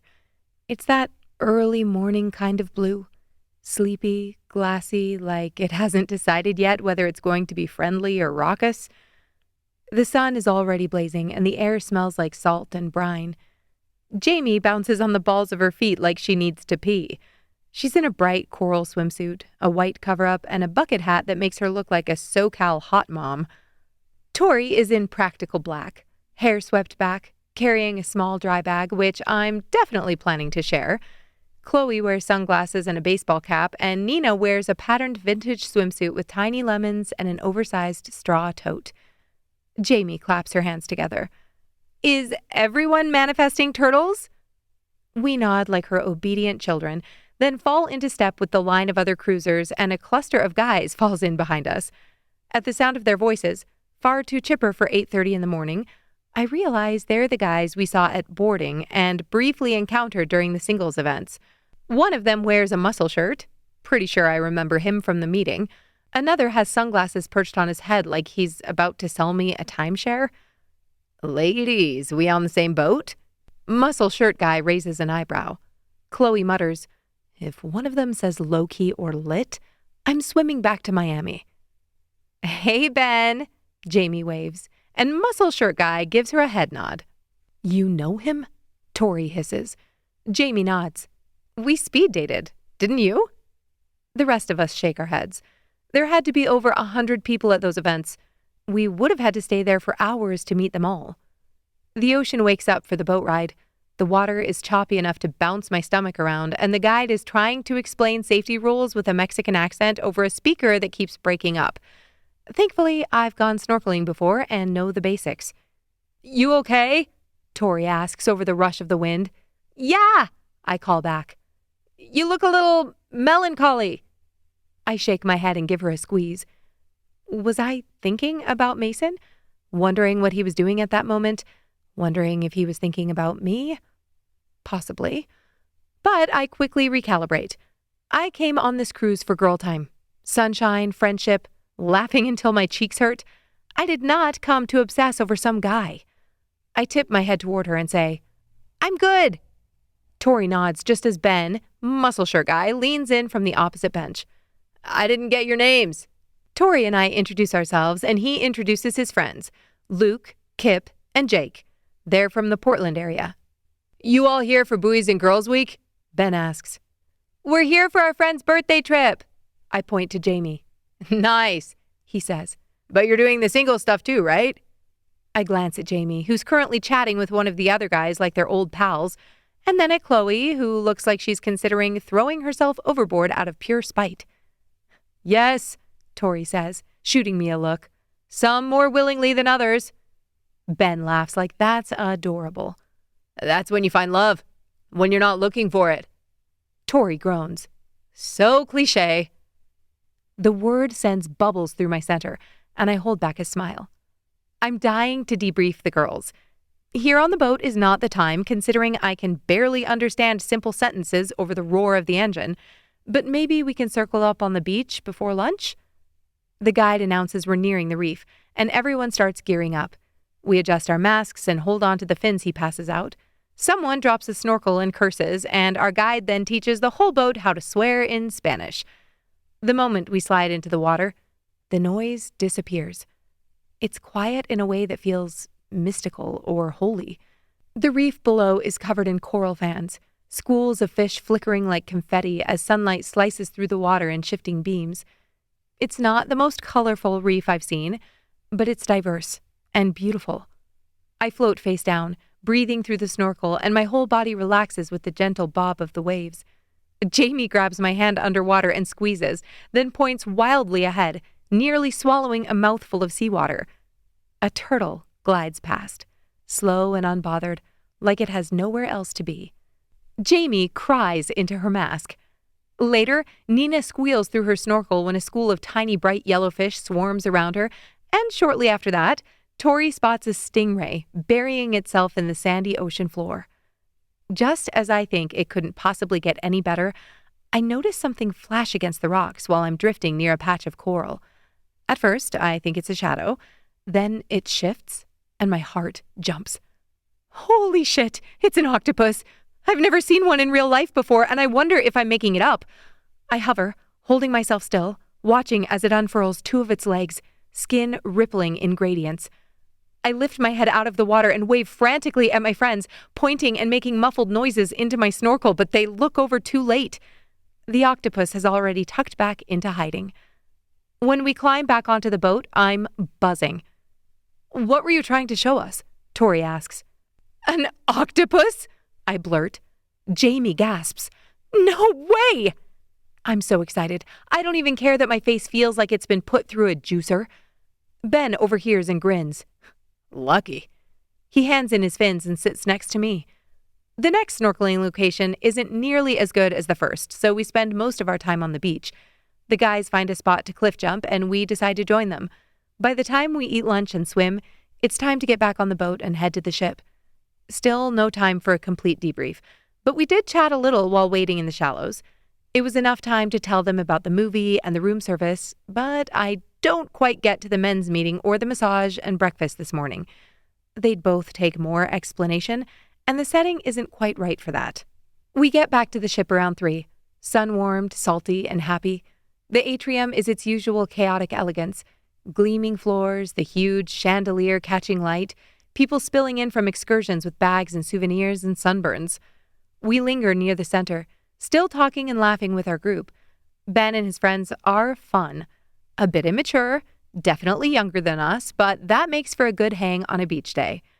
I'm half listening to Kip recount his encounter with a 4-foot-long, his words, barracuda, when a specific head of hair moving through the crowd catches my attention. Mason. He's walking through the atrium in a cream linen button-up with Derek at his side, and it suddenly feels like I have a hummingbird trapped in my ribcage. Mason's gaze finds me, and he pauses mid-sentence. His face softens. And then he says something to Derek before walking over. The conversation around me blurs, and I'm suddenly hyper-aware of my wet hair, my sun-reddened cheeks, and the fact that I probably smell like sweat and sunscreen. Hey. Mason stops in front of me. Hey. How was your day?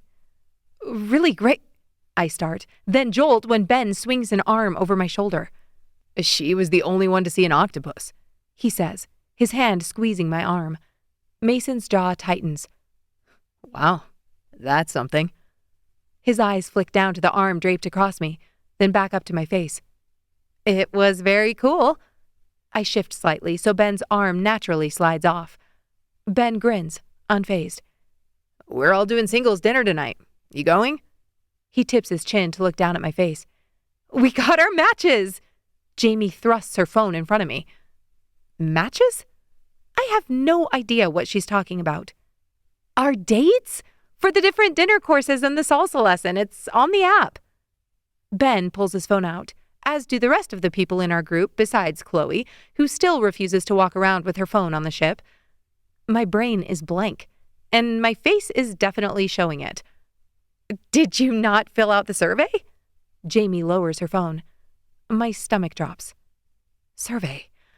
I remember the little notification on the app after the mixer and speed dating. I remember thinking, I'll do that later. And then everything with Mason and my head and him being sick, the survey slid into the abyss of things I pushed off in favor of massages and room service. I pull out my phone and check the app. Yep, I've got mine, Nina announces. Ben and his friends are looking at their phones and seem to be happy with what they find, but me? No match. No notification. No assigned dinner date. I slide my phone back into my purse. Bummer. Guess I can't go. Derek, still standing there with Mason, scoffs. Fill it out now. There are plenty of people who didn't do theirs.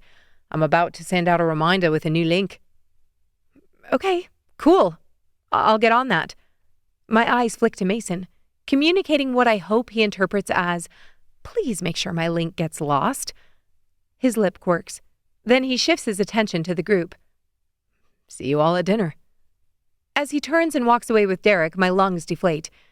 It's like I'd been unplugged all day, and the second I was in his vicinity, my batteries began to charge. Jamie grips my arm so hard I wince. What was that? Ow! What the? You're coming with me. Now.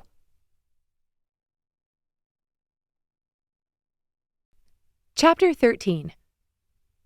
Jamie treats me like I'm a raccoon with its paws in the trash, marching me out of the room. As soon as Chloe, Tori, and Nina catch sight of what's happening, they bolt away from Ben's group and follow us to the elevators. Chloe blows out a breath as we wait for the doors to open. Damn, and here I was getting worried we'd leave without an intervention. This isn't... I try to yank my arm from Jamie's grip, but she's got it locked. We ride to Deck 5 and squish into Jamie and Chloe's cabin. All of us are still damp from snorkeling. My hair is so full of salt that it could probably do that something about Mary thing, and my cover-up is sticking to my thighs. Sit, Jamie commands. I shiver in the air-conditioned cold. We could shower. Nope. Jamie blocks the door, and we all pile onto the beds. When we're settled, our arms and legs sprawling over each other, she says, Start talking. I play at innocence, but the truth is, I've been dying to come clean all day. I don't want to tell them, but I absolutely want to tell them. And that's why you need good friends who won't give you the option to be chicken shit. The floodgates burst.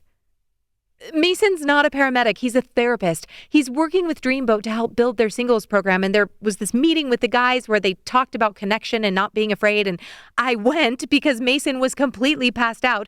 That's when I saw him. You know, he was super sick. And you guys, he has a killer body, not a gym rat body, just a nice one.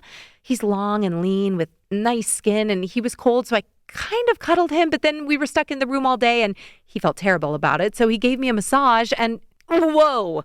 Tori holds up both her hands. I'm going to need you to take those one at a time, please. I suck in a breath and try to calm my racing heart. Chloe clicks her tongue. You can start with Mason's body, if you want. I start there, surprised at how much I have to say about it, then take my time with the rest, and after a lengthy discussion about the men's meeting, I finally end with our breakfast that morning. Then I feel guilty for making everything about me and try to ask them about everything they did in Key West, but they refuse to bite. Nina flips her hair. We can talk about that at dinner when other people are present. I want to know why you didn't do something after that massage. My throat thickens. Because it wasn't like that. Girl. Chloe purses her lips. It was definitely like that. He was being nice. It's not the right way to describe it. It wasn't just nice. It was right. When they all burst out laughing, I can't help but grin. You don't get it, I argue. He's just, I don't know, it feels deep or something, our conversations, you know? Tori crosses her arms over her chest. You have feelings for him. I don't, I start, but then stop because lying in front of these women is like trying to hide a bonfire with a napkin. I like him, yes. He's a great guy, but you can't have feelings after 3 days. Tori tilts her head. Why not? I mean, think about it. If you go on 10 dates with someone, that would be, 20 to 30 hours? You've just spent more than that with him. I want to argue, but she makes an excellent point. It takes me a minute to come up with something. This is a cruise, though. Not real life, it's a bubble. So, why not lean into it? Jamie asks. What's the worst that could happen? My eyes widen. The worst that could happen? I have to room with him for the rest of the trip, first of all. Second, if... I stop myself. The words I typically say about not wanting to get involved with someone when it will probably end badly or get messy die on my tongue. This wouldn't get messy, and it can't end badly because on Saturday we're all getting off the ship and going our own directions. I would never have to see him again. It's not what I want, I say, my voice low. Mason? Jamie asks. I shake my head. No, some fling. It sounds fun, but... I shake my head, my heart speeding again. I don't want to do anything with Mason because I know Tori's right. I do have feelings for him. I like the questions he asks. I like how he makes me feel. And that scares the hell out of me because those feelings may as well be foreign currency. I don't know how to do the exchange. And if I switch over, if I let myself live in that world where a man listens to me, compliments me, and does thoughtful things for me, I can't think of anything worse for my mental health than knowing a man like that exists when I have no chance of keeping him. Chloe picks at a nail. What if it's not a fling? I open my mouth. Close it. She continues. When I was 14, there was this guy at summer camp. His name was Trent. He was tall, he had freckles, and he won the canoe races every time. Once he gave me half his peanut butter sandwich. I never kissed him because he lived 45 minutes away from me, and I thought we'd never see each other when we went home. I still regret it. Tori laughs, and Chloe looks up. You think I'm joking, but I'm serious. I've always wondered what would have happened. Jamie leans forward. That's legit good advice, though. Maybe stop thinking about whether it's practical and ask if you'll regret it instead. If he can't go anywhere, then maybe you tell him. I frown. Tell him what? Everything you're feeling. Jamie throws up her hands. Like maybe on the last day or something so it won't be awkward, but when do you get to be honest with a guy with zero consequences? You don't have to play the game because you'll never see him again. Nina nods. Yeah, you don't have to plan the wedding, but maybe stop acting like you're above wanting someone. I cough a laugh. I'm not above it. Chloe makes a noise. You totally are. Ever since Hockey Boy. Okay, that's not fair. It's only been 6 months. Chloe doubles down. You're one awkward dinner away from joining a convent. It seems like I'm not the only one who finds that mental image hilarious because we all devolve into laughter. You got what you wanted, okay? I have to shower. I try to push up from the bed, but Nina pulls me back down. She presses my head to her chest. I want you to record it. When you tell Mason you want to— Thank you, Nina. I'll take that into consideration. I laugh and slip out from under her arm. And now I must shower. I wait for Jamie to give me the okay, then bolt to the door. Maybe Mason's back in the room, she says as I turn the handle. I shush her. If he is, I don't want him hearing any of this. I flash a pleading smile. He's not. There's the women's meeting before dinner, right? Chloe says. My eyes widen. I completely forgot. Meet out here in 30? Jamie shakes her head. 45, we can be fashionably late. As Chloe predicted, Mason isn't in the cabin when I enter, and I'm beyond grateful. I'm not a good actress, and I need a little time to compose myself and not look like I was just talking about his body with all my girlfriends. I stand under the shower and let the water run over my head, hoping my brain will stop buzzing. No dice. I picture Mason in the atrium, jaw tightening when Ben threw an arm around me. I picture his eyes flicking to my face. I picture his hands and what I know they feel like. I wash and rinse, then spend extra time conditioning and using the travel skincare products I always pack for vacation but never actually use. I pick a plum-colored dress that skims my body, smooth lotion over my legs, and curl my hair into loose waves. My phone buzzes as I'm fastening my bracelet. It's an app notification for my survey link. I tap it open and look at the first question. It's multiple choice, and I wonder how they're using our answers to match with other people. Then I wonder if Mason filled it out. If there's a way for me to answer so I'll be paired with him. I click C and move on to question 2. Here goes nothing. Chapter 14. We're only 5 minutes late to the meeting, and it's just as good as the men's. Possibly better, because Mason's running it. He admits to everyone what his goal was on the ship and why he's there. He asks incredible questions. What makes you feel safe enough to open up? When do you feel most wanted? We talk about how men need to feel useful, how women need to feel seen, and I try to engage while fighting off the feelings that I wish it were only me and him in this room. I thought I wasn't a selfish person, but I'm struggling to want to share. Mason is swarmed at the end of the meeting, and it makes me so itchy, I suggest we go up to dinner early. The dining room is stunning. Soft lighting, white tablecloths, little flickering candles with golden light that makes everyone look 10% hotter. The ship started moving again during my shower, and it must be a little choppy out because I'm aware of the sway. Not nerve-wracking at all. I step inside with Jamie, Chloe, Tori, and Nina to find that most of the men are already seated at tables marked with numbers. My assignments showed up at the beginning of the meeting. After chatting for a bit, I scan the room for my first table number and see the other women arriving. Mason enters with them, and he walks straight to his table. I check the number. Not mine. He's in a navy button-down, his sleeves rolled, and a woman in a red dress lights up as he stops in front of her. She smiles and greets him with a hug, then says something that Mason listens to, his mouth curving into an easy smile.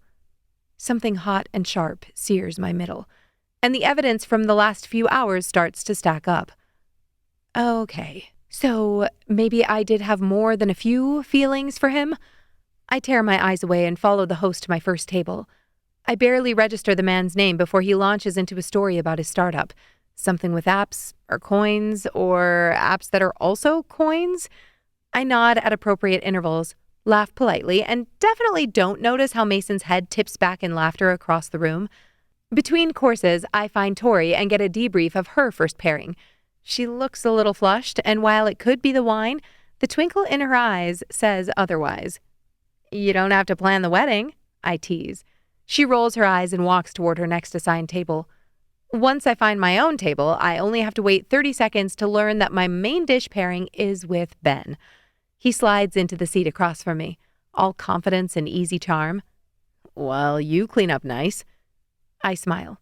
He looks good with product in his hair and a white polo shirt. Hi, Ben. I knew we were compatible. He leans back in his chair. I love octopuses. I purse my lips. Wow, we're doing that? He laughs. Come on, it was funny. How drunk are you?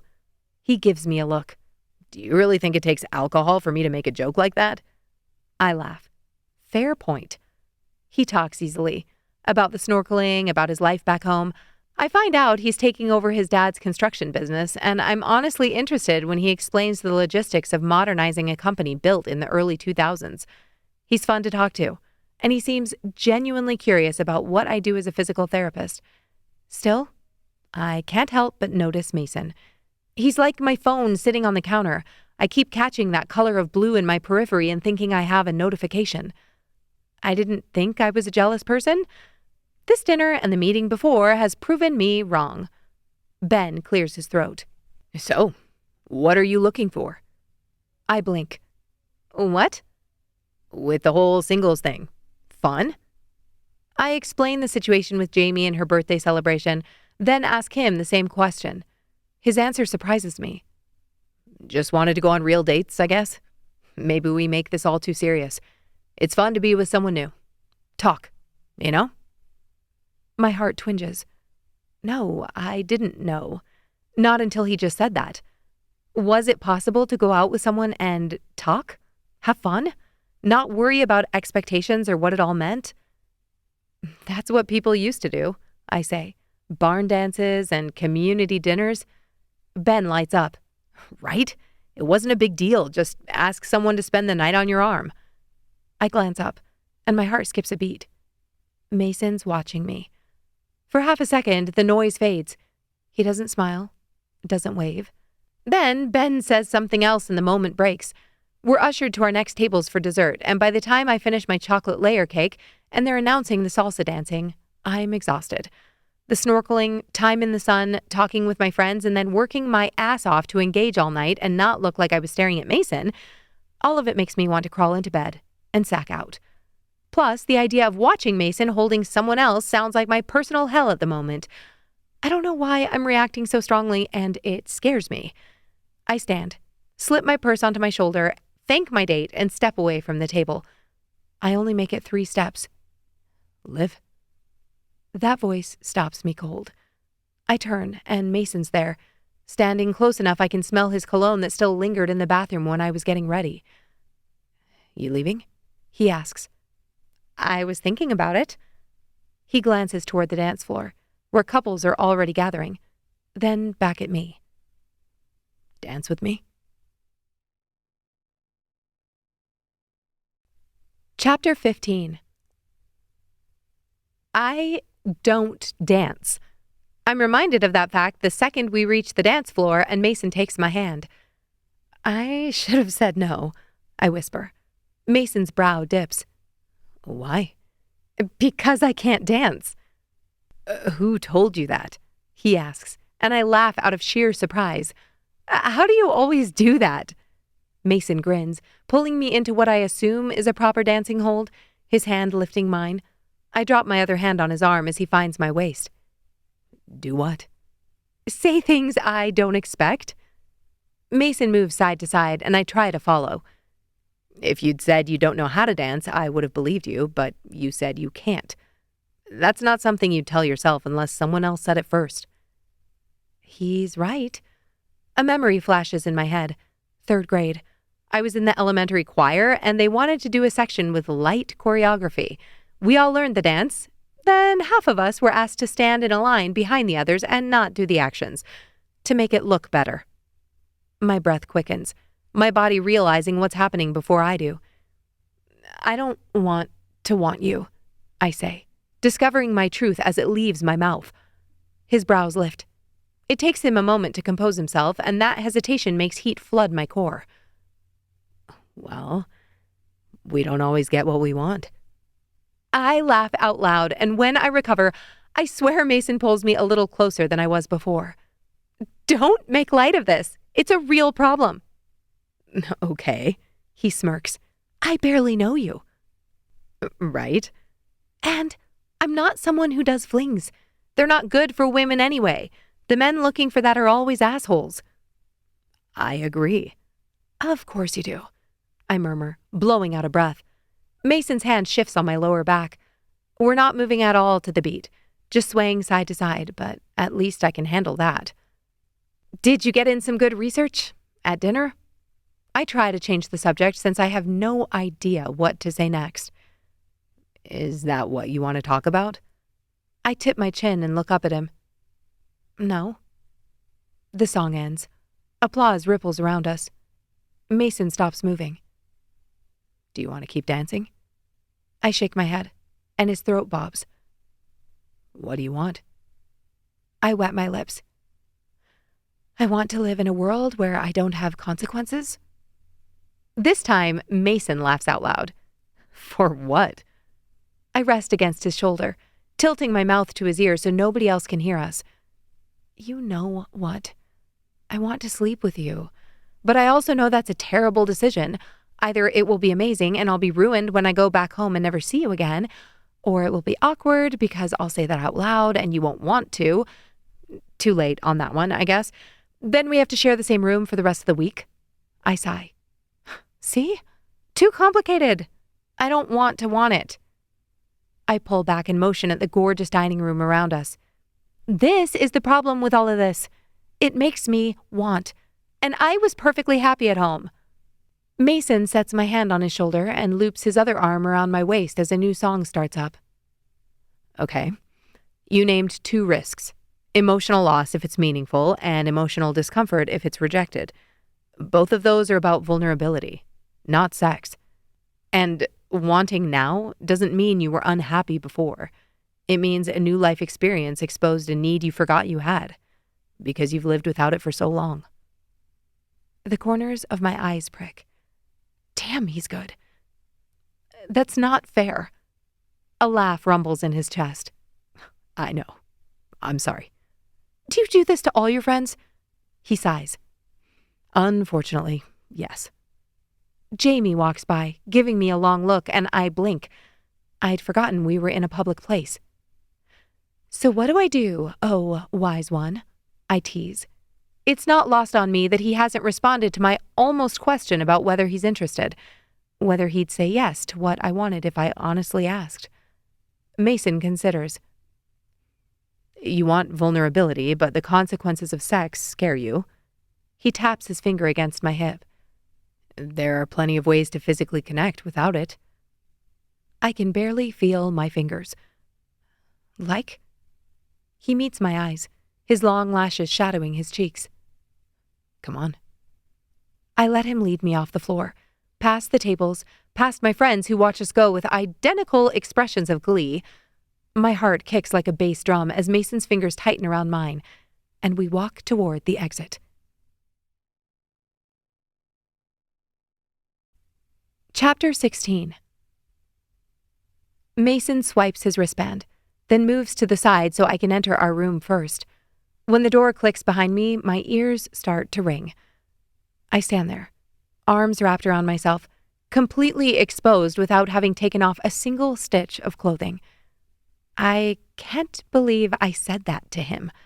I can't believe I told him exactly what I was thinking and it didn't freak him out at all.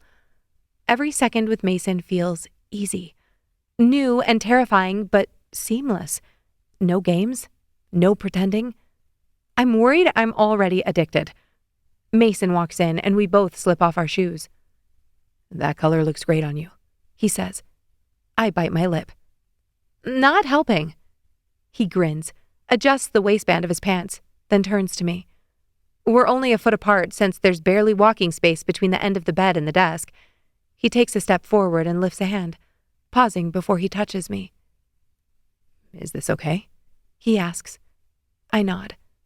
He rests his palm on my forearm, The contact is so simple. It makes me dizzy. This is what people forget, He murmurs. Humans need touch. It's not optional. His thumb moves once, like punctuation. When babies don't get held, they stop thriving. Literally, their bodies shut down. And elderly people, when they go too long without human contact, their health declines faster. Immune systems weaken, depression spikes, mortality rates go up. I swallow, then reach my hand out, resting it on his hip. He watches me. Touch is regulation. It tells your nervous system you're not alone, that you're safe. Every nerve in my body lights up. I've been touched before, plenty, but it always feels like a prelude, a negotiation, an expectation. I think men only touch me when they want something. He nods. I believe that. We've all learned that bodies are only sexual. How do we unlearn that? I whisper. He drops his head, pressing his forehead to mine, and I suck in a breath. I don't know. But I think it starts with curiosity, intention. I'm definitely curious. I could lift onto my toes and kiss him. I want to feel his mouth on mine so bad it aches. Instead, I raise a palm to his cheek and push my fingers up into the hair just above his ears. He brushes his lips over my temple. When you were a kid, what did you want to be when you grew up? I close my eyes. A veterinarian? Mason smiles against my cheek. You like animals? Love them. But then I discovered I was allergic. To all of them? I shake my head. Cats and dogs. So you could have a horse or a potbelly pig? Tempting. You gave up on your dream too early. Story of my life.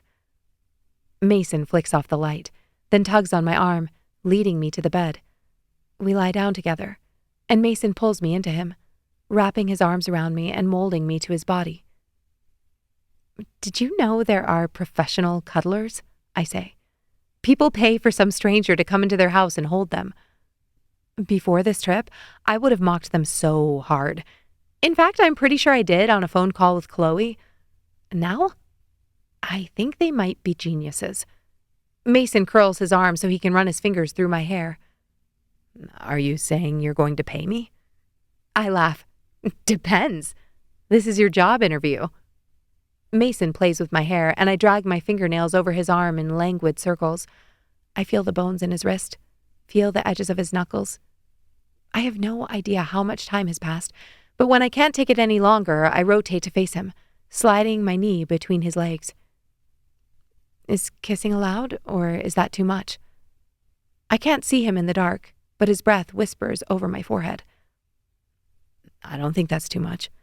He smooths the hair from my face, then cups my jaw. How do you like to be kissed? I work to catch my breath. His questions are like a jolt of adrenaline to my brain. I don't know. That was the truth. Since high school, every time I'd kiss someone, it was always a stepping stone. Something to lead to an endpoint, not the destination in and of itself. But what would it feel like if it were? I'm suddenly desperate to find out. The tip of Mason's nose brushes mine, and his thumb rests under my chin. He presses a kiss to the corner of my mouth. Had I ever paid attention to what that felt like before? Lips touching my skin? My head was always too busy thinking about what came next, what I should be doing with my hands, or... Another brush of his lips, and a ripple of energy rushes over my skin. I want to kiss him back, and I must move too fast because he smiles against my mouth. Sorry? My fingers curl at the base of his neck. Don't apologize. I liked that. The words send a thrill through me. How do you just tell the truth like that? It seems so easy for you. Except when Derek tells everyone I'm a paramedic. I breathe a laugh. I mean, that lie was kind of obvious. I thought I pulled it off well. You didn't know what Narcan was. It's his turn to laugh. Damn my innocent questions. I kiss him again, cataloging everything.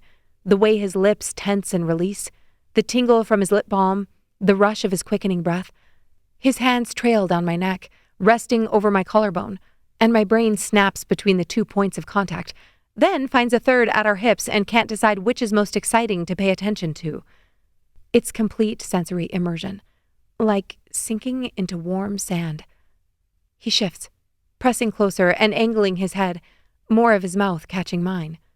His thumb brushes my jaw once, a soft sweep that sends a shiver down the length of my spine. I taste him, running my tongue over his lower lip. Not because I'm supposed to or because I think it might turn him on, but because I want to, because I'm curious. He runs his hand over my shoulder, then follows the curve of my waist, my hip. "Your body is beautiful," he murmurs. And it's the first time a man has ever said that to me, and it felt like a fact, not an ask. I feel for the hem of his shirt and slide my hand over the flat of his stomach. Touch is regulation. I don't know why I say it, but the words, "You're safe," slip past my lips. Mason sucks in a breath, his mouth hovering over mine. "I know." He kisses my cheek, my jaw, then nudges my head to the side and kisses down the length of my neck. When he resurfaces, he pulls me flush against him, cradling my head and pulling me into the hollow of his shoulder. My breathing shifts to match his, my heart somehow slowing to beat to the same rhythm it feels from his knocking through my skin. I try to stay exactly in that moment, to quiet the thoughts swirling in my head, but my brain can't help but send up a warning bell. 3 days. Ba-dump. Ba-dump. We only have 3 days. Chapter 17. At some point during the night, we brush our teeth and change out of our clothes. I sleep in Mason's arms, which I didn't believe was physically possible. Anytime I stayed the night with a man in the past, I had to have my own space, room to breathe. But waking up to an empty bed that morning felt wrong. I check and recheck my bag at least 4 times before meeting up with the girls because every time I try to leave, it feels like I'm missing something. Tori notices something is different the second I show up at the breakfast buffet. She gives me a look, but neither of us says anything.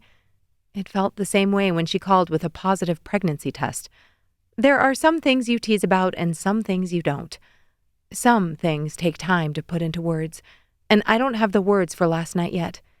It feels like the most beautiful secret, one that might slip through my fingers the second I let it out. 3 days. "The fruit looks amazing today," Tori says. I nod and take a huge scoop from the bowl. I tuck all my thoughts away as we tube caves in Belize, and this time, Ben's group isn't with us. It's mystical and otherworldly.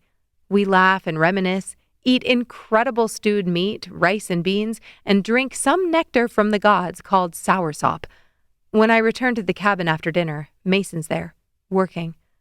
I briefly consider pulling out my laptop and answering work emails, but when he sees me, he closes his computer and sets his glasses on the nightstand.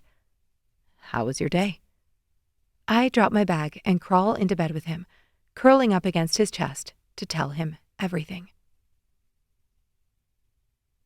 2 days. The water off Dreamboat's private island is so clear it feels unreal, like someone turned the saturation on their phone up to 100%. I wade into the Caribbean barefoot, the sand cool and soft between my toes, the tide rolling in gentle waves that lap against my calves like a personal greeting. Hello, old friend. I draw a deep breath, reveling in the hush of the tide and the music from steel drums drifting over from the beach. There's plenty going on behind me, but my eyes are locked straight ahead. Mason's out in the water with a few guys from the Buoys Girls events, Ben included. Apparently, while we were off caving yesterday, Mason held a series of workshops on the ship for those who weren't out on excursions. They were a massive hit, and now he's Mr. Popular. No surprise there. "This is it." Nina drops her bag on a lounge chair. "This is the highlight reel."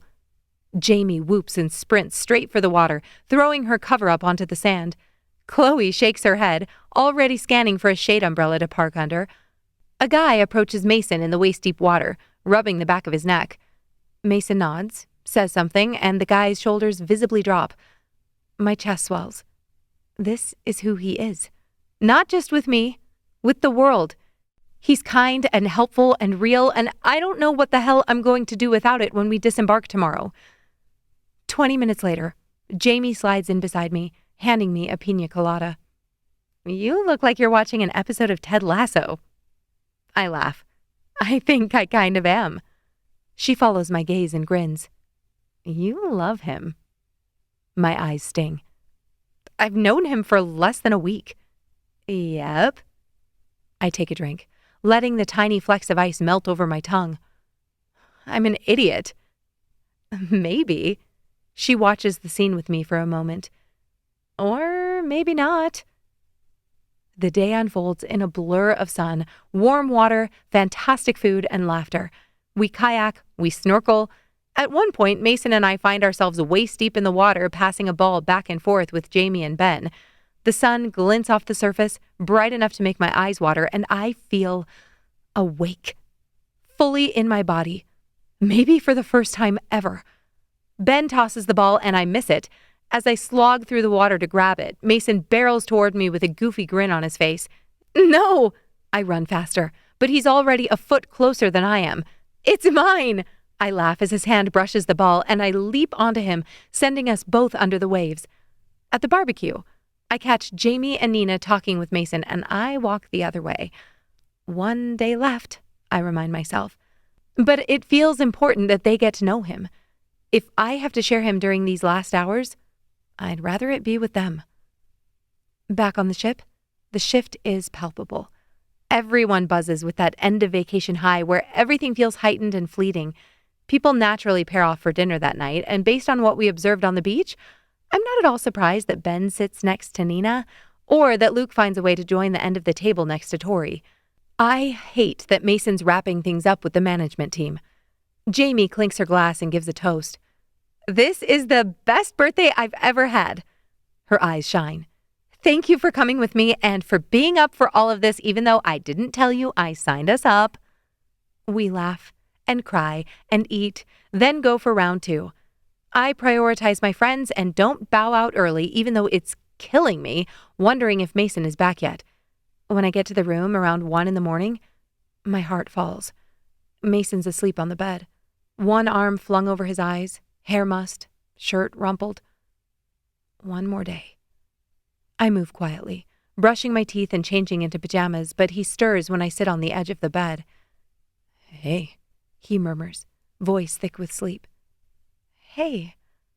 I slide under the covers and reach for him. We lie there in the dark, and I want to let him go back to sleep, but my thoughts from the beach and dinner are too loud to shut down. I'm scared, I whisper. His hand shifts on my arm. Of what? Tomorrow? Going back to everything? He exhales slowly. Yeah, me too. Where do you go next? Back to New York. I'm staying with my brother. I nod. That will be nice. My throat thickens, making it hard to speak. No, I think. Not hard to speak, hard not to say the things I'm too afraid to let out. But it's the last night. I think of Chloe and Jamie's words. Not what should I do, but what would I regret not doing. Even if Mason and I can't be a thing, even if this has just been a vacation bubble and none of it would survive in the real world, I know with a surety that I'd regret not saying what I feel. He needs to know how much this week has changed my life, has changed me. I wet my lips.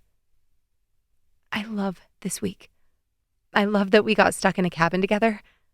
I pause to catch my breath, my heart racing. I love everything you taught me, and I love... My voice catches. I love you, Mason. I know our lives are far apart, and these feelings might not be the same for you because you're amazing at connection and talking to people, but I need you to know that. The silence is all-consuming when I stop talking. That confession was a choice.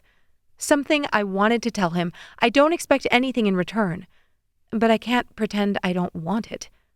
I want to know that what happened here, all the time we spent together, mattered to him too. I am good at talking to people, he says. But that doesn't mean it isn't hard work.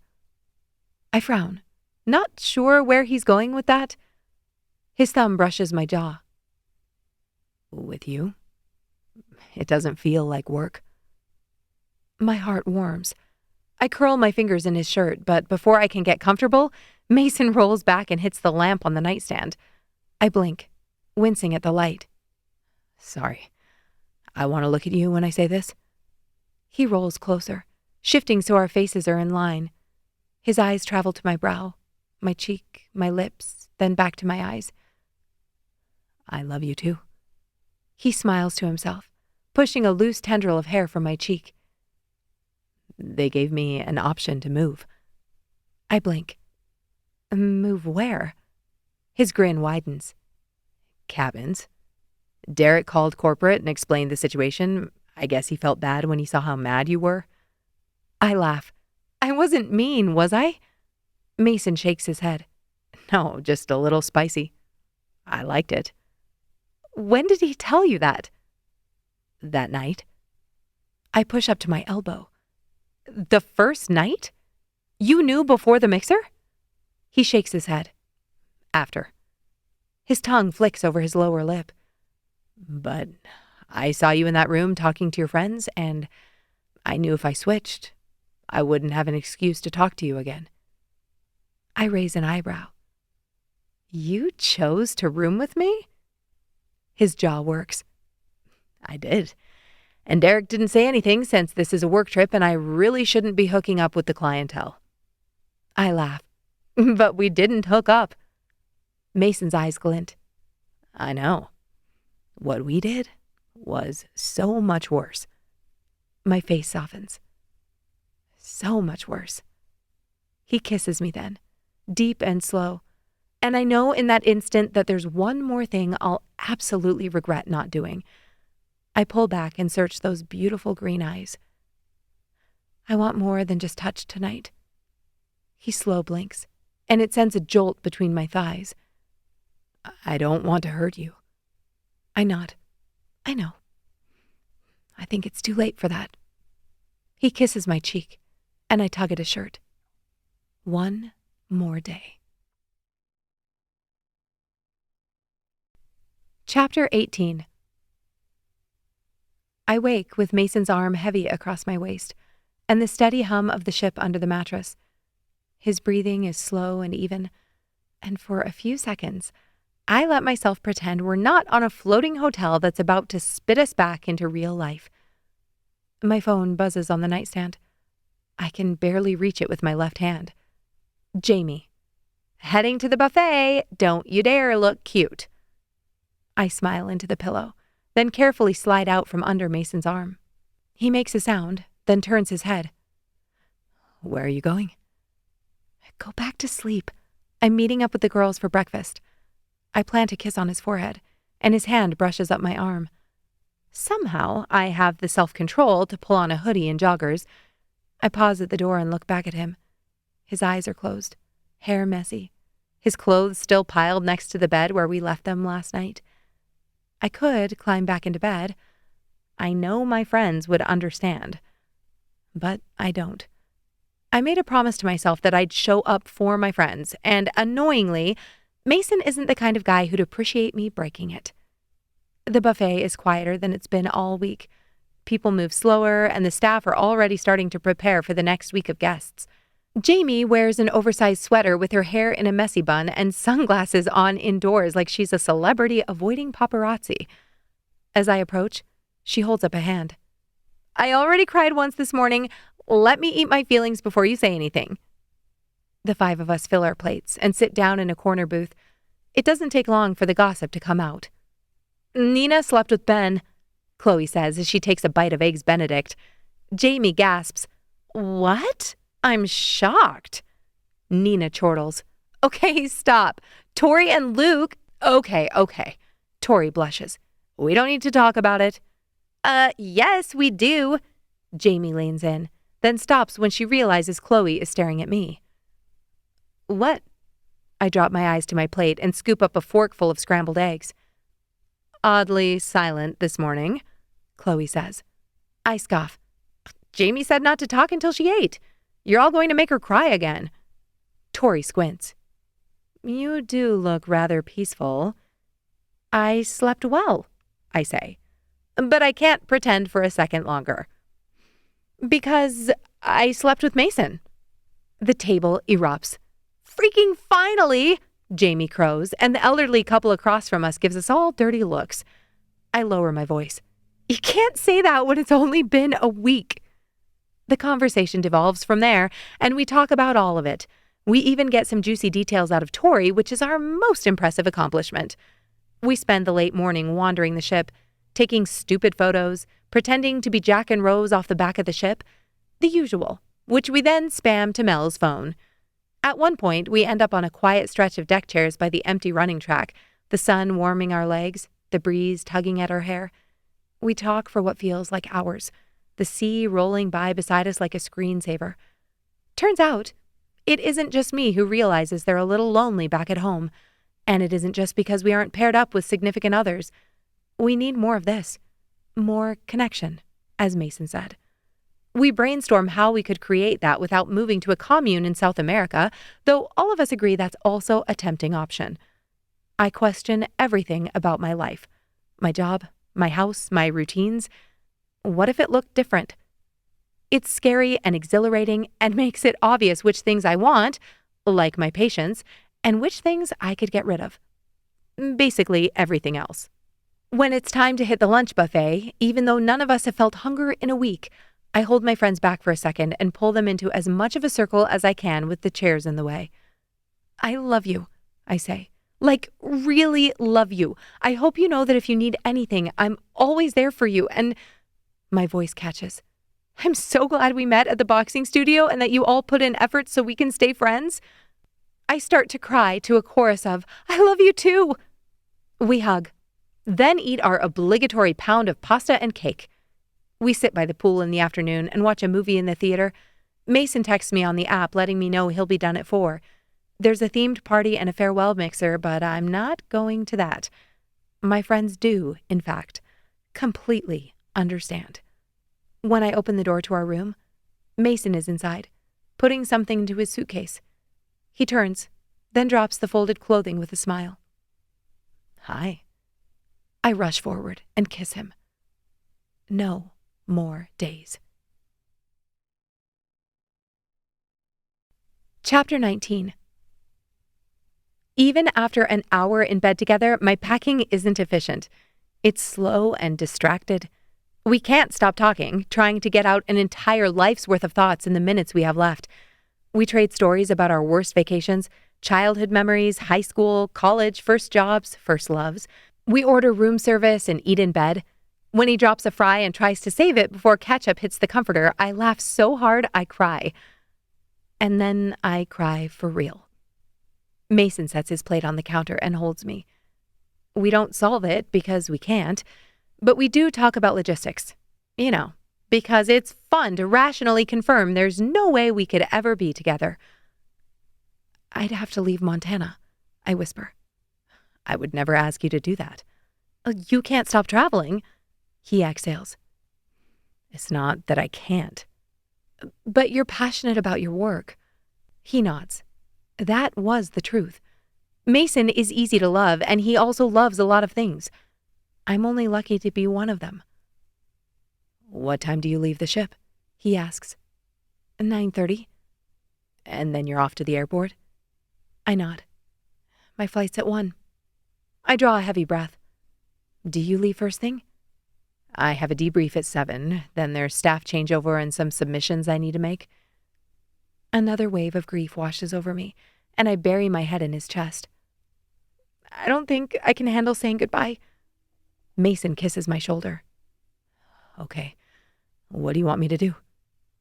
I hate myself for saying it, but the idea of watching him walk out the door makes me want to throw up. Can you leave before I wake up? Of course. I'm sorry. Don't be. My tears soak into his shirt. And then you have my number. I do. I don't ask him to call, even though of course I want him to. I want to be the person who believes that love will find a way, that somehow we'll overcome every obstacle in our path to be together. But if Mason's taught me anything, it's that I'm happier when I tell the truth. Being together would take a lot of risk, I say. And I'm scared that I'm not the kind of person who can do that. Maybe that means that I'll never be able to have something like this, which is honestly terrifying. But leaving the life I know, changing everything for something I don't know will work out, that's equally so. I'm scared that after all my work on connection and relationships, I'm too selfish to settle down, he says. You're not selfish. He exhales. I am, though. I like feeling important when I travel. I like new experiences. I like doing what I want. He swallows hard. Being in control. And you make me feel very not in control. I sniff. Oh, thanks. I'm glad I'm the better person in this relationship. Mason laughs, then squeezes me tighter. Let's get ready for bed. We stack our plates outside the door, then go through the routine we've built together over the past week. I fold my life back into my suitcase like it didn't just expand into something so much bigger, and set it in the hall. Our plates are already gone. When I wake up, the cabin is quiet. The other side of the bed is cold. There's a note on the nightstand, folded once, my name written in neat, careful letters. My chest caves in, and I cry so hard my body shakes. Eventually, I force myself to stand, shower, dress. I'm running late, so I tuck the note in my backpack to read at the airport and meet my friends in the hallway. It's comforting that their eyes are puffy too. At least it's not just me. The ship's final announcements echo overhead and Jamie hugs me tight. We'll do it again. I know, I whisper. We walk off the ship together and, when it's our turn, collect our luggage. Our Uber takes us to the airport and we get lunch together before we dash off to our different gates.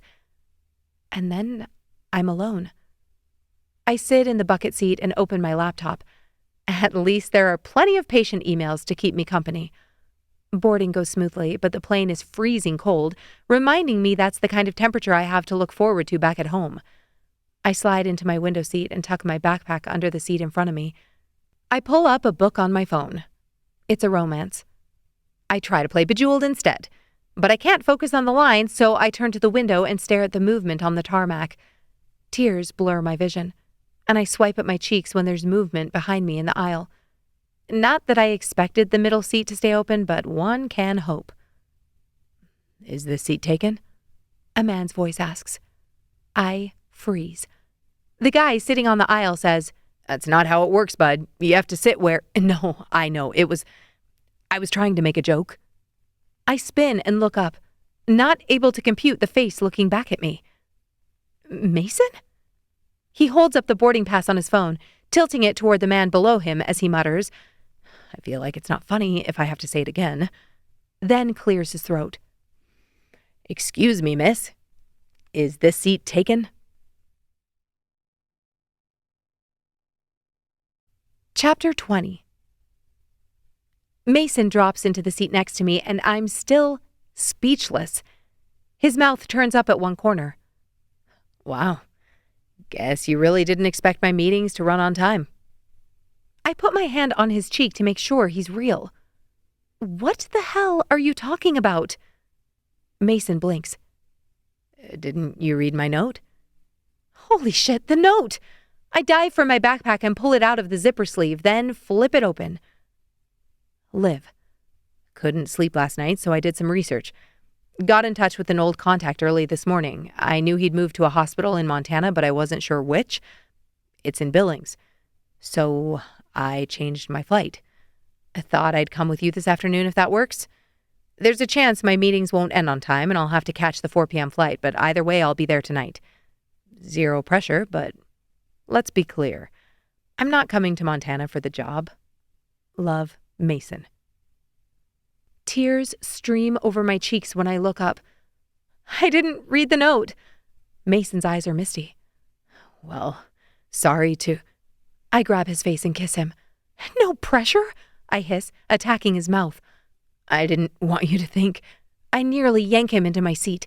After another long drag, I allow him to pull back. How did you get the seat next to me? A very accommodating flight attendant.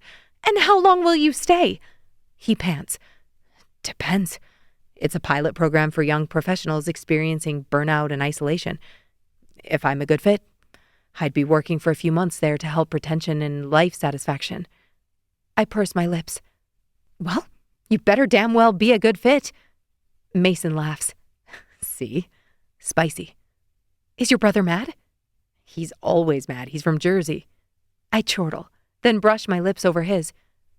Do you want to stay with me?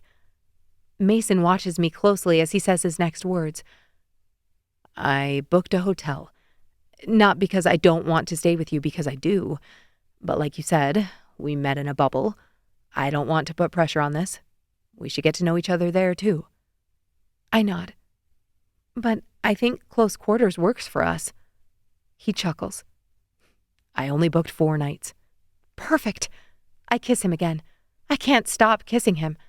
But here's the deal. You will not tell any of my friends the truth about how this happened. Deal. The words "Buoys and Girls" will not be uttered in public. He fights another laugh. Maybe just if it comes up. No. If I'm saying boys and girls and I massage the vowels a little. I groan and let go of his shirt. And here we go. The guy who won't stop talking about the singles vacation we both didn't sign up for when his girlfriend asks him to. Such a cliche. That time, the laugh wins and Mason loses. Epilogue. 1 year later. Montana smells like rain. A storm is blowing in and it's about damn time. We haven't had snow for over 3 weeks. I'm barefoot in the kitchen, hair twisted up with a pencil because I can't find a hair tie, watching the pine trees shake in the wind while the coffee brews. Jamie starts singing at the top of her lungs in the living room just as Nina dances into the kitchen with her glass of orange juice that she insisted on pouring into a champagne glass, and Chloe and Tori are helping Mel get her luggage to the guest room. It's Jamie's birthday again, and this time we're all together stateside. Jamie fought hard for New York because she's been talking to Mason's brother off and on since they met at Christmas with us in Arizona. But at 7 months, I wasn't sure I should travel that far. I dropped my hand to my rounded stomach. What can I say? Mason and I like to move fast. Tori's just grateful it wasn't her this time, though Ben swears he's working on it. I step into the living room with a tray of mugs just as Mason comes in from outside with an armful of logs from the woodpile. This is our house. That still gets me. We bought it 6 months ago. A modest place with a wraparound porch, a yard that borders on open space, and windows that face east in the morning. Mason says it was waiting for us, and I believe him. He crosses the room and presses a kiss to my temple. Feeling okay? I nod. Great. Okay, everybody listen up. Jamie claps her hands together. When we're all paying attention, her eyes light up. So, I heard about a few things happening in Billings this weekend. Groans echo around the room. Don't even! She points first at the ring on Tori's finger and then to my stomach. Clearly, this system works. Mason wraps an arm around my waist and pulls me to his side as Jamie continues. Are you sure you're feeling okay? I think I just contracted gestational diabetes. Nope. You want dessert. What you need is preeclampsia. Requires bed rest. Perfect. I smack his butt and squeeze a little. Okay, Mason and Liv, I feel like you aren't paying attention. Jamie points 2 fingers at us. Mason stands straighter. Right. Sorry. He winks at me because Jamie doesn't know yet that 2 can play at this game. And his brother's showing up in an hour. We hope you enjoyed this production of Buoys and Girls, the first book in the Dreamboat Cruises series. Written and read for you by Cynthia Gunderson. Copyright 2025, Button Press.